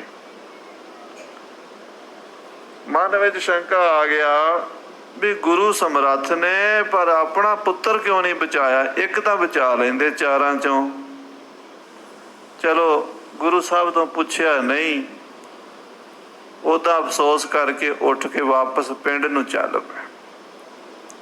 ਦੋਵਾਂ ਭਰਾਵਾਂ ਨੇ ਮਹਿਸੂਸ ਕੀਤਾ ਵੀ ਗੁਰੂ ਜੀ ਦੇ ਕੋਲ ਰੋਜ਼ ਸਿੱਖ ਮਿਲਣ ਆਉਂਦੇ ਨੇ, ਤੇ ਮਹਾਰਾਜ ਆਪ ਕਿਸੇ ਦੇ ਘਰ ਬੈਠੇ ਨੇ। ਪ੍ਰਸ਼ਾਦਾ ਸ਼ਮੀਰ ਦੇ ਘਰੋਂ ਆਉਂਦਾ ਸੀ ਸਤਿਗੁਰਾਂ ਦਾ, ਤੇ ਚੌਧਰੀ ਸ਼ਮੀਰ ਦੇ ਘਰੋਂ ਜਿਹੜੀ ਰੋਟੀ ਆਉਂਦੀ ਮਹਾਰਾਜ ਆਪ ਤਾਂ ਛਕ ਲੈਂਦੇ। ਆਏ ਗਏ ਸਿੱਖਾਂ ਵਾਸਤੇ ਮਹਾਰਾਜ ਨੂੰ ਮਹਿਸੂਸ ਹੁੰਦਾ ਵੀ ਭੁੱਖੇ ਜਾਂਦੇ ਨੇ, ਤੇ ਸਾਨੂੰ ਗੁਰੂ ਹਰਗੋਬਿੰਦ ਸਾਹਿਬ ਨੇ ਕੜਛਾ ਦਿੱਤਾ ਸੀ ਵੀ ਲੰਗਰ ਚਲਾਓ। ਉਹ ਕੜਛਾ ਉਹਨਾਂ ਦੇ ਪਰਿਵਾਰ ਕੋਲ, ਲੰਗਰ ਚਲਾਓ। ਅਸੀਂ ਗੁਰੂ ਕਾ ਲੰਗਰ ਚਲਾਉਂਦੇ ਹਾਂ, ਤੇ ਗੁਰੂ ਦੇ ਕੋਲ ਕਿਉਂ ਨਾ ਚਲਾਈਏ। ਕੱਲ੍ਹ ਨੂੰ ਆਪਾਂ ਗੱਡੇ ਤੇ ਲੰਗਰ ਲੈ ਕੇ ਆਉਣਾ। ਦੋਵਾਂ ਭਰਾਵਾਂ ਨੇ ਸਲਾਹ ਕਰ ਲਈ। ਉੱਥੋਂ 8 ਮੀਲ ਹੈ, ਘਰ ਚਲੇ ਗਏ। ਰਾਤ ਨੂੰ ਭਾਈ ਆਣੀਆਂ, ਬੀਬੀਆਂ ਨੂੰ ਭਾਈ ਆਣੀਆਂ ਕਹਿੰਦੇ। ਉੱਥੇ ਭਾਈ ਦੇ ਪਰਿਵਾਰ ਦੀਆਂ, ਭਾਈ ਰੂਪੇ ਦੇ ਪਰਿਵਾਰ ਦੀ ਭਾਈ ਆਣੀਆਂ ਨੂੰ ਬੇਨਤੀ ਕੀਤੀ। ਮਾਈਆਂ ਬੀਬੀਆਂ ਨੇ ਦਾਲਾਂ ਤੇ ਪ੍ਰਸ਼ਾਦੇ ਸਵੇਰੇ ਸਵੇਰੇ ਹੀ ਤਿਆਰ ਕਰਤੇ। ਗੱਡੇ ਤੇ ਲੱਦ ਕੇ ਦੋਵੇਂ ਭਰਾ ਫਿਰ ਤੁਰ ਪਏ। 10ਵੇਂ ਪਾਤਸ਼ਾਹ ਕੋਲ ਜਾ ਕੇ ਦੀਨੇ ਕਾਂਗੜ ਪ੍ਰਸ਼ਾਦਾ ਭੇਟਾ ਕਰਾਂਗੇ, ਤੇ ਉੱਥੇ ਮਹਾਰਾਜ ਕਲਗੀਧਰ ਜੀ ਦੇ ਨਾਲ ਜਿਹੜੇ ਆਏ ਪ੍ਰੇਮੀ ਸਿੰਘ ਮਿਲਣ ਆਉਂਦੇ, ਉਹ ਪ੍ਰਸ਼ਾਦਾ ਛਕ ਲੈਣਗੇ। ਇੱਦਾਂ ਰੋਜ਼ ਲੈ ਚੱਲਿਆ ਕਰਾਂਗੇ। ਆਪਣੇ ਪਿੰਡੋਂ ਲੰਗਰ ਲੈ ਕੇ ਪਰਮ ਸਿੰਘ ਜਿਹੜਾ ਸੀ ਉਹ ਗੱਡੇ ਦੇ ਉੱਤੇ ਬਲਦਾਂ ਨੂੰ ਹੱਕਦਾ ਲੈ ਗਿਆ। ਅਗਾਂਹ ਨੂੰ ਤੇ ਧਰਮ ਸਿੰਘ ਪੈਦਲ ਪਿੱਛੇ ਤੁਰਦਾ, ਉਹ ਪਿੱਛੇ ਰਹਿ ਗਿਆ। ਪਿੰਡਾਂ 'ਚ ਕੱਚੀ ਸੜਕ ਨੂੰ ਗੋਰ ਕਹਿੰਦੇ ਹਨ। ਕੱਚੀ ਬਹੀ ਜਿਹੜੀ ਹੁੰਦੀ ਹੈ, ਉਹ 20 ਦੇ ਵਿੱਚ ਕੱਚੀ ਸੜਕ ਦੇ ਗੋਰੇ ਗੋਰੇ ਜਾ ਰਿਹਾ, ਤੇ ਅਗਲਾ ਗੱਡਾ ਦੂਰ ਲੰਘ ਗਿਆ ਭਰਾ ਵਾਲਾ, ਆਪ ਪੈਦਲ। ਏਦਾਂ ਮਹਿਸੂਸ ਹੋਇਆ ਧਰਮ ਸਿੰਘ ਨੂੰ ਪਿੱਛੇ ਕੋਈ ਬੰਦਾ ਤੁਰਿਆ ਆਉਂਦਾ। ਮੁੜ ਕੇ ਦੇਖਿਆ ਕੋਈ 4-5 ਕਿੱਲੇ ਦੀ ਵਾਟ ਤੇ ਪਿੱਛੋਂ ਇੱਕ ਸਿੰਘ ਤਿਆਰ ਪਰ ਤਿਆਰ, ਸ਼ਸਤਰ ਧਾਰੀ, ਬਾਣੇ ਵਿੱਚ ਆ ਰਿਹਾ ਨੀਲੇ 'ਚ। ਇਹ ਗੁਰੂ ਕਾ ਸਿੰਘ ਹੀ ਲੱਗਦਾ, ਗੁਰੂ ਕੋਲ ਹੀ ਜਾ ਰਿਹਾ। ਖੜ ਕੇ ਦੇਖਣ ਲੱਗ ਪਿਆ ਧਰਮ ਸਿੰਘ ਵੀ, ਚਲੋ ਇਹ ਆਉਂਦਾ ਤੇ ਆਪਾਂ ਇਕੱਠੇ ਦੋਵੇਂ ਤੁਰ ਕੇ ਇਕੱਠੇ ਜਾਵਾਂਗੇ ਮਹਾਰਾਜ ਕੋਲ, ਫਤਿਹ ਸਾਂਝੀ ਕਰਾਂਗੇ। ਜਦੋਂ ਉਹ ਦੇਖਣ ਲੱਗ ਪਿਆ ਤੇ ਇਨਸਾਨ ਦੀ ਅੱਖ ਝਮਕਦੀ ਹੈ, ਸਾਰਿਆਂ ਦੀ ਅੱਖ ਝਮਕੀ ਤਾਂ ਉਹਦਾ ਨੀਲਾ ਬਾਣਾ ਪੀਲੇ ਰੰਗ ਦਾ ਹੋ ਗਿਆ। ਫਿਰ ਅੱਖ ਝਮਕੀ ਦਾ ਬਾਣਾ ਚਿੱਟਾ ਹੋ ਗਿਆ। ਫਿਰ ਅੱਖ ਝਮਕੀ ਲਾਲ ਹੋ ਗਿਆ। ਅੱਖ ਝਮਕੀ ਫਿਰ ਨੀਲਾ ਹੋ ਗਿਆ। ਇਹ ਕੀ ਹੋ ਰਿਹਾ? ਇਹ ਤਾਂ ਕੋਈ ਅਚਰਜ ਗੱਲ ਹੈ, ਜਿਹੜੀ ਆਮ ਇਨਸਾਨ ਦੀ ਸਮਝ ਤੋਂ ਪਰੇ ਦੀ ਗੱਲ ਹੈ। ਇਹ ਕੋਈ ਸ਼ਕਤੀ ਹੈ, ਕੋਈ ਅਜੀਬ ਚੀਜ਼ ਹੈ। ਜਿਹੜਾ ਇਹ ਬੰਦਾ ਆ ਰਿਹਾ, ਇਹਨੇ ਨੂੰ ਸਿੰਘ ਨਿਕਲਿਆ। ਫਤਿਹ ਹੋਈ। ਵਾਹਿਗੁਰੂ ਜੀ ਕਾ ਖਾਲਸਾ, ਵਾਹਿਗੁਰੂ ਜੀ ਕੀ ਫਤਿਹ। ਸਿੰਘ ਨੇ ਫਤਿਹ ਦਾ ਜਵਾਬ ਫਤਿਹ ਜੀ ਦਿੱਤਾ। ਪੁੱਛਿਆ, ਭਾਈ ਸਾਹਿਬ ਆਪ ਜੀ ਗੁਰੂ ਸਾਹਿਬ ਕੋਲ ਜਾ ਰਹੇ ਹੋ? ਮਹਾਰਾਜ ਕੋਲ ਮੈਂ ਵੀ ਜਾਣਾ ਸੀ, ਮੈਂ ਸੋਚਿਆ ਤੁਹਾਨੂੰ ਨਾਲ ਲੈ ਕੇ ਚੱਲਾਂ, ਪਰ ਆਪ ਜੀ ਕੋਲੋਂ ਇੱਕ ਦੋ ਬਚਨ ਪੁੱਛਣੇ ਆ। ਆਪ ਜੀ ਕੋਈ ਗੁਰੂ ਦੇ ਪਿਆਰੇ ਅਜਮਤਵਾਨ ਸਿੰਘ ਜਾਪਦੇ ਹੋ। ਕੌਣ ਹੋ ਤੁਸੀਂ? ਕਿੱਥੋਂ ਆਏ ਹੋ? ਕਿੱਥੇ ਜਾ ਰਹੇ ਹੋ? ਉਹ ਸਿੰਘ ਕਹਿਣ ਲੱਗਾ, ਮੈਂ ਸ਼ਹੀਦ ਸਿੰਘ ਹਾਂ, ਸਤਿਗੁਰਾਂ ਦੀ ਸ਼ਹੀਦੀ ਫੌਜ ਵਿੱਚ ਰਹਿੰਦਾ ਹਾਂ, ਸਤਿਗੁਰਾਂ ਕੋਲ ਹੀ ਜਾ ਰਿਹਾ ਹਾਂ, ਉਹਨਾਂ ਦੇ ਹੁਕਮ ਵਿੱਚ ਹੀ ਵਿਚਰੀਦਾ ਹੈ, ਜਿੱਥੇ ਭੇਜਦੇ ਨੇ ਚਲੇ ਜਾਈਦਾ, ਤੁਹਾਡੇ ਕੋਲ ਭੇਜਿਆ ਆ ਗਏ। ਤੁਸੀਂ ਸ਼ਹੀਦ ਸਿੰਘ ਹੋ, ਤੁਸੀਂ ਤਾਂ ਬਹੁਤ ਕੁਝ ਜਾਣਦੇ ਹੋ। ਮੇਰਾ ਸ਼ੰਕਾ ਮੇਟੋ ਵੀ ਗੁਰੂ ਗੋਬਿੰਦ ਸਿੰਘ ਇੰਨੇ ਸਮਰੱਥ ਅਸੀਂ ਸਮਝਦੇ ਹਾਂ ਵੀ ਸਭ ਕੁਝ ਕਰਨ ਜੋਗੇ ਹਨ, ਪਰ ਆਪਣੇ ਪੁੱਤਰਾਂ ਨੂੰ ਕਿਉਂ ਨਹੀਂ ਬਚਾ ਸਕੇ? ਆਪਣਾ ਇੱਕ ਬੱਚਾ ਹੀ ਬਚਾ ਲੈਂਦੇ। ਮੇਰੇ ਕੱਲ ਦਾ ਇਹ ਸ਼ੰਕਾ ਮੈਨੂੰ ਖਾਈ ਜਾਂਦਾ। ਉਹ ਸਿੰਘ ਸ਼ਹੀਦ ਬੋਲਿਆ, ਕਹਿੰਦਾ ਤੈਨੂੰ ਸਾਰੀ ਗੱਲ ਸਮਝ ਆ ਜਾਏਗੀ ਜੇ ਤੂੰ ਮੈਨੂੰ ਸਮਝ ਲਵੇਂ ਤਾਂ। ਮਹਾਰਾਜ ਤੁਹਾਨੂੰ ਕਿਵੇਂ ਸਮਝੀਏ, ਤੁਸੀਂ ਤਾਂ ਬੇਅੰਤ ਸ਼ਕਤੀਆਂ ਦੇ ਮਾਲਕ ਹੋ। ਕਹਿੰਦਾ ਨਹੀਂ, ਅਜੇ ਤੂੰ ਮੈਨੂੰ ਹੋਰ ਦੇਖ ਲੈ ਥੋੜਾ ਜਿਹਾ। ਉਹਨੇ ਆਪਣਾ ਬੈਰਾਟ ਰੂਪ ਧਾਰਨ ਕੀਤਾ, ਸਿਰ ਆਕਾਸ਼ ਨੂੰ ਜਾ ਲੱਗਾ। ਏਦਾਂ ਬਾਹਾਂ ਪਸਾਰੀਆਂ ਜਿਵੇਂ ਪੂਰੇ ਪੰਜਾਬ ਦੇ ਉੱਤੇ ਖਿਲਰ ਗਈਆਂ ਹੋਣ। ਬਹੁਤ ਵੱਡਾ ਰੂਪ ਵੇਖ ਕੇ ਧਰਮ ਸਿੰਘ ਕਹਿੰਦਾ ਮਹਾਰਾਜ ਕਿਰਪਾ ਕਰੋ, ਪਹਿਲੇ ਰੂਪ 'ਚ ਹੀ ਆਓ। ਉਹ ਫਿਰ ਪਹਿਲੇ ਰੂਪ 'ਚ ਆ ਗਿਆ। ਕਹਿਣ ਲੱਗਾ ਮੇਰੇ ਵਰਗੇ ਗੁਰੂ ਕੋਲ 96 ਕਰੋੜ ਹਨ ਸ਼ਹੀਦ ਸਿੰਘ, ਮੇਰੇ ਵਰਗੇ 5000 ਸੋ ਖਾਸ ਕੀ ਨਿਤ ਰਹਿ ਸਵਾਰੀ। 5000 ਤਾਂ ਪਰ ਪਲੰਗ ਦੇ ਪੈਰੇ ਤੇ ਰਹਿੰਦੇ ਆ, ਮਹਾਰਾਜ ਦੇ ਪਲੰਗ ਦੇ ਨੇੜੇ ਰਹਿੰਦੇ ਆ 5000 ਸ਼ਹੀਦ ਸਿੰਘ ਹਰ ਵੇਲੇ। ਮੇਰੇ ਇਕੱਲੇ ਦੀ ਤਾਕਤ ਹੈ, ਮੈਂ ਪੂਰਾ ਹਿੰਦੁਸਤਾਨ, ਪੂਰੀ ਧਰਤੀ, ਸੂਰਜ ਚੰਦਰਮਾ ਮੁੱਠੀ 'ਚ ਲੈ ਕੇ ਮੀਚ ਕੇ ਮਸਲ ਕੇ ਸੁੱਟ ਸਕਦਾ, ਮੇਰੀ ਇਕੱਲੇ ਦੀ। ਬਾਕੀਆਂ ਦੀ ਤਾਕਤ ਕਿੰਨੀ ਹੈ ਤੂੰ ਅੰਦਾਜ਼ਾ ਲਾ ਲੈ। ਪਰ ਮਹਾਰਾਜ ਕਹਿੰਦੇ ਭਾਣਾ ਮੰਨੋ, ਹੁਕਮ ਮੰਨੋ। ਅਸੀਂ ਹੁਕਮ ਦੇ ਬੱਧੇ ਦੇਖਦੇ ਰਹਿੰਦੇ ਹਾਂ, ਮਹਾਰਾਜ ਤੋਂ ਡਰਦੇ ਰਹਿੰਦੇ ਹਾਂ। ਸਾਹਿਬਜ਼ਾਦੇ ਕਿਤੇ ਮਰੇ ਨਹੀਂ, ਉਹ ਪ੍ਰਗਟ ਹੋਏ ਸਨ ਤੇ ਆਪਣੇ ਧਾਮ ਸੱਚਖੰਡ ਦੀ ਸਰਦਾਰੀ ਕਰ ਰਹੇ ਨੇ, ਉੱਥੇ ਰਾਜ ਕਰ ਰਹੇ ਨੇ। ਅਬਚਲ ਅਵਿਨਾਸੀ ਰਾਜ ਹੈ। ਜਿਹੜੀ ਚੀਜ਼ ਨੂੰ ਤੂੰ ਦੇਖਦਾ ਉਹ ਸੁਪਨਾ ਹੈ। ਗੁਰੂ ਦੀ ਖੇਡ ਨਿਆਰੀ ਹੈ, ਗੁਰੂ ਦੀ ਤਾਕਤ, ਗੁਰੂ ਦੀ ਸ਼ਕਤੀ ਅਸਚਰਜ ਹੈ। ਧਰਮ ਸਿੰਘ ਦਾ ਸ਼ੰਕਾ ਮਿਟ ਗਿਆ। ਕਹਿਣ ਲੱਗਾ ਧੰਨ ਗੁਰੂ ਤੇ ਧੰਨ ਗੁਰੂ ਦੇ ਸ਼ਹੀਦ ਸਿੰਘ। ਗੁਰੂ ਕੋਲ ਆਏ, ਲੰਗਰ ਪਾਣੀ ਚੱਲਿਆ, ਸੰਗਤ ਆਉਣ ਲੱਗ ਪਈ। ਵਿਰਲੇ ਵਿਰਲੇ ਸਿੰਘ ਆਉਂਦੇ ਸਨ ਜਿਨ੍ਹਾਂ ਨੂੰ ਖਾਸ ਤੌਰ ਤੇ ਆਗਿਆ ਸੀ ਜਾਂ ਕਹਿ ਲਓ ਭੇਤ ਸੀ, ਹੋਰ ਉੱਥੇ ਸਾਰੇ ਨਹੀਂ ਸੀ ਆਉਂਦੇ। ਲੱਖੀ ਜੰਗਲ ਜਦੋਂ ਮਾਰੇ ਗਏ ਉਦੋਂ ਫਿਰ ਪ੍ਰਗਟ ਹੋ ਗਏ, ਸਾਰੇ ਖਾਲਸੇ ਨੂੰ ਖੁੱਲ੍ਹਾ ਸੱਦਾ ਦਿੱਤਾ। ਉੱਥੋਂ ਸੱਚੇ ਪਾਤਸ਼ਾਹ ਜੀ ਨੂੰ CID ਸੂਬੇ ਸਰਹੰਦ ਕੋਲ ਪਹੁੰਚ ਗਈ ਸੀ ਤੇ ਸੂਬੇ ਸਰਹੰਦ ਨੇ ਵੀ ਭਾਈ ਸ਼ਮੀਰ ਨੂੰ ਚਿੱਠੀ ਲਿਖੀ ਸੀ ਵੀ ਤੁਸੀਂ ਸਰਕਾਰ ਦੇ ਬੰਦੇ ਹੋ ਕੇ ਗੁਰੂ ਨੂੰ ਆਪਣੇ ਕੋਲ ਕਿਉਂ ਰੱਖਿਆ? ਬਾਗੀ ਹੈ ਗੁਰੂ ਸਰਕਾਰ ਦਾ, ਤੁਸੀਂ ਚੌਧਰੀ ਹੋ, ਸਾਡੀ ਰਈਅਤ ਹੋ, ਸਾਡੇ ਬੰਦੇ ਹੋ, ਗੁਰੂ ਨੂੰ ਆਪਣੇ ਘਰ ਰੱਖੀ ਬੈਠੇ ਹੋ, ਤੁਸੀਂ ਗੁਰੂ ਗੋਬਿੰਦ ਸਿੰਘ ਸਾਡੇ ਹਵਾਲੇ ਕਰ ਦਿਓ। ਅੱਗੋਂ ਚੌਧਰੀ ਸ਼ਮੀਰ ਨੇ ਜਵਾਬ ਲਿਖਿਆ ਸੀ ਚਿੱਠੀ ਦਾ। ਹਾਲਾਂਕਿ ਉਹ ਬਹੁਤਾ ਵੱਡਾ ਅਮੀਰ ਆਦਮੀ ਨਹੀਂ ਸੀ, ਕੋਈ ਬਹੁਤੀਆਂ ਉਹਦੇ ਕੋਲ ਵਿਚਾਰੇ ਕੋਲ ਫੌਜਾਂ ਨਹੀਂ ਸੀ, ਕੋਈ ਬਹੁਤਾ ਤਗੜਾ ਰਾਠ ਨਹੀਂ ਸੀ, ਆਮ ਜ਼ਿਮੀਂਦਾਰ ਸੀ, 2-4 ਪਿੰਡਾਂ ਦਾ ਮਾਲਕ ਹੋਏਗਾ। ਉਹਨੇ ਸੂਬੇ ਨੂੰ ਲਿਖਿਆ ਸੀ, ਸੂਬਿਆ ਤੂੰ ਆਪਣੇ ਪੀਰ ਸਾਡੇ ਹਵਾਲੇ ਕਰ ਸਕਦਾ? ਜੇ ਅਸੀਂ ਆਖੀਏ ਵੀ ਜਿਨ੍ਹਾਂ ਪੀਰਾਂ ਨੂੰ ਤੂੰ ਮੰਨਦਾ ਉਹ ਪੀਰ ਫੜ ਕੇ ਸਾਡੇ ਹਵਾਲੇ ਕਰ ਦੇ, ਤੂੰ ਕਰੇਗਾ? ਜੇ ਤੂੰ ਨਹੀਂ ਕਰ ਸਕਦਾ ਅਸੀਂ ਆਪਣਾ ਪੀਰ ਤੇਰੇ ਹਵਾਲੇ ਕਿਵੇਂ ਕਰ ਦਈਏ? ਜੇ ਤੂੰ ਲੈਣਾ ਤਾਂ ਜੰਗ ਕਰਕੇ ਲੈ ਜਾ, ਅਸੀਂ ਲੜਾਂਗੇ, ਜਿੰਨਾ ਚਿਰ ਜਿਉਂਦੇ ਆ ਉਹਨਾਂ ਚਿਰ ਗੁਰੂ ਗੋਬਿੰਦ ਸਿੰਘ ਤੇਰੇ ਹਵਾਲੇ ਨਹੀਂ ਕਰਾਂਗੇ। ਉਹਦਾ ਨਿਸ਼ਚਾ, ਉਹਦਾ ਪਿਆਰ, ਉਹਦੀ ਸ਼ਰਧਾ, ਉਹਦਾ ਵਿਸ਼ਵਾਸ ਸੀ ਗੁਰੂ ਕਲਗੀਧਰ ਪਾਤਸ਼ਾਹ ਉੱਤੇ। ਤੇ ਮਹਾਰਾਜ ਰੀਝ ਕੇ ਉਹਦੇ ਘਰ ਬੈਠੇ ਸਨ ਤੇ ਉੱਥੇ ਹੀ ਇੱਦਾਂ ਬੈਠੇ ਬੈਠੇ ਸੰਗਤ ਨਾਲ ਗੱਲਾਂ ਕਰਦੇ ਕਰਦੇ ਆਪਣੇ ਹੱਥ ਦੇ ਤੀਰ ਨਾਲ ਕਦੀ ਕਦੀ ਇੱਦਾਂ ਆਪਣੇ ਹੱਥ ਦੀ ਖੱਬੀ ਉਂਗਲੀ ਨੂੰ ਖੁਰਚਣ ਲੱਗ ਜਾਂਦੇ ਸਨ ਤੇ ਖੁਰਚਦਿਆਂ ਖੁਰਚਦਿਆਂ ਉਹਦੇ ਵਿੱਚੋਂ ਲਹੂ ਨਿਕਲ ਆਉਂਦਾ ਸੀ। ਉਹ ਜਦੋਂ ਲਹੂ ਨਿਕਲਿਆ ਤੇ ਧਰਮ ਸਿੰਘ ਕਹਿਣ ਲੱਗਾ ਮਹਾਰਾਜ ਇਹ ਆਪ ਜੀ ਹਰ ਵੇਲੇ ਉਂਗਲ ਕਿਉਂ ਖੁਰਚਦੇ ਰਹਿੰਦੇ ਹੋ? ਇੱਥੇ ਕੀ ਹੁੰਦਾ ਹੈ? ਖਾਰਿਸ਼ ਹੁੰਦੀ ਹੈ ਜਾਂ ਕੀ ਗੱਲ ਹੈ? ਉਹਨੇ ਤੇ ਇੱਦਾਂ ਪੁੱਛਿਆ। ਪਰ ਮਹਾਰਾਜ ਅਗੰਮੀ ਬਚਨ ਕਹਿੰਦੇ ਹੈ, ਧਰਮ ਸਿਆ ਤੁਰਕਾਂ ਦੀ ਜੜ ਜਿਹੜੀ ਹੈ ਨਾ ਮੋਟੀ ਹੈ, ਬਰੀਕ ਕਰ ਕਰਕੇ ਖੁਰਚ ਖੁਰਚ ਕੇ ਵੱਢਣੀ ਹੈ।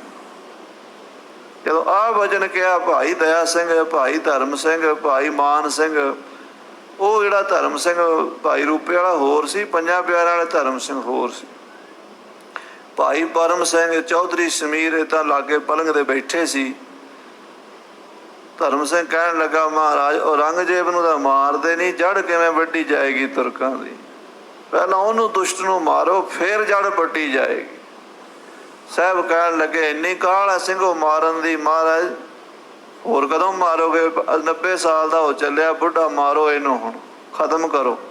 ਬੜਾ ਰਾਜ ਕਰ ਲਿਆ, ਬੜਾ ਜ਼ੁਲਮ ਕਰ ਲਿਆ ਇਹਨੇ। ਹੁਣ ਖਤਮ ਕਰੋ। ਅੱਛਾ ਖਾਲਸਾ ਜੀ, ਔਰੰਗਜ਼ੇਬ ਨੂੰ ਅਸੀਂ ਸ਼ਸਤਰ ਨਾਲ ਨਹੀਂ ਮਾਰਨਾ ਚਾਹੁੰਦੇ, ਅਸੀਂ ਸ਼ਬਦ ਨਾਲ ਮਾਰਨਾ ਹੈ। ਚਲੋ ਕਾਗਜ਼ ਕਲਮ ਤੇ ਦਵਾਤ ਲਿਆਓ। ਵਧੀਆ ਕਾਗਜ਼ ਮੰਗਾਇਆ ਜਿਸ 'ਤੇ ਚਿੱਠੀ ਲਿਖੀ ਜਾਂਦੀ ਹੈ। ਲੰਮੀ ਚਿੱਠੀ ਲਿਖਣੀ ਸੀ। ਜਿਹੜੇ ਪੁਰਾਣੇ ਜ਼ਮਾਨੇ 'ਚ ਪੱਤਰ ਗੋਲ ਹੋ ਜਾਂਦੇ ਸਨ, ਤੁਸੀਂ ਵੇਖੇ ਹੋਣੇ ਆ, ਇੱਦਾਂ ਕਾਗਜ਼ ਹੁੰਦਾ ਸੀ। ਉਹ ਚਿੱਠੀ ਲਿਖਣ ਦਾ, ਪਰਵਾਨੇ ਲਿਖਣ ਦਾ ਤਰੀਕਾ ਸੀ। ਵਧੀਆ ਕਿਸਮ ਦਾ ਕਾਗਜ਼ ਕਲਮ ਦਵਾਤ ਸਿਆਹੀ ਬਣਾ ਕੇ ਪਾਤਸ਼ਾਹ ਘੋੜੇ ਦੇ ਚੜ੍ਹੇ।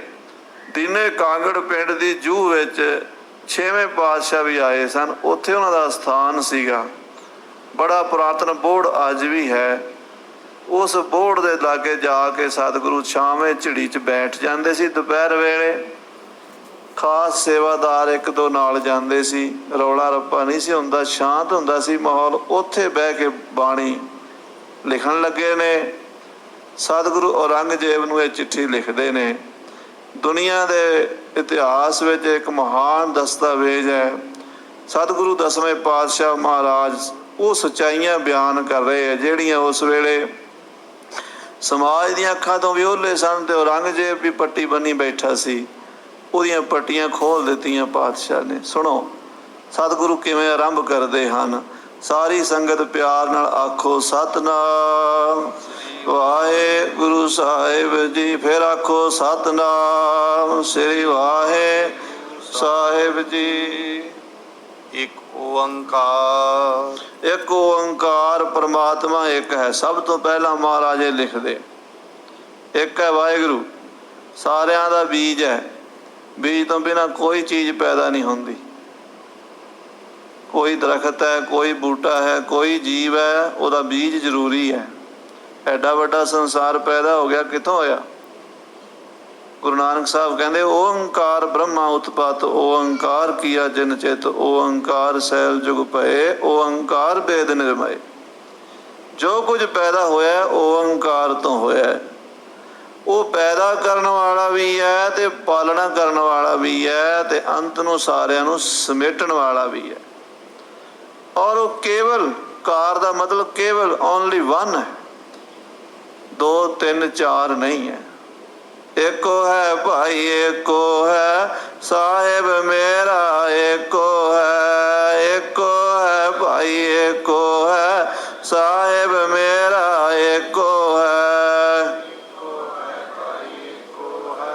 ਸਾਹਿਬ ਮੇਰਾ ਏਕੋ ਹੈ। ਏਕੋ ਹੈ ਭਾਈ ਏਕੋ ਹੈ, ਸਾਹਿਬ ਮੇਰਾ ਏਕੋ। ਉਹ ਜਿਹੜਾ ਇੱਕ ਓੰਕਾਰ ਹੈ, ਉਹਨੇ ਸਾਨੂੰ ਪੈਦਾ ਕੀਤਾ ਹੈ। ਉਹਨੇ ਸ੍ਰਿਸ਼ਟੀ ਨੂੰ ਪੈਦਾ ਕੀਤਾ। ਉਹਨੇ ਚੰਦ ਸੂਰਜ ਪੈਦਾ ਕੀਤੇ ਨੇ। ਉਹਨੇ ਹੀ ਸਾਰਾ ਗਿਆਨ ਧਿਆਨ ਪੈਦਾ ਕੀਤਾ ਹੈ। ਉਹੀ ਸਾਰਿਆਂ ਦੀ ਪਾਲਣਾ ਕਰਦਾ ਹੈ, ਰੋਜੀ ਰੋਟੀ ਦਿੰਦਾ ਹੈ, ਸਭ ਨੂੰ ਥਾਂ ਥਾਂ ਤੇ ਟਿਕਾ ਕੇ, ਤੇ ਸਾਰਿਆਂ ਨੂੰ ਸਮੇਟਦਾ ਵੀ ਉਹ ਹੈ। ਆਦ ਅੰਤ ਇੱਕ ਹੈ ਅਵਤਾਰਾ, ਸੋਈ ਗੁਰੂ ਸਮਝਿਓ ਹਮਾਰਾ। ਉਹ ਇੱਕੋ ਹੀ ਹੈ।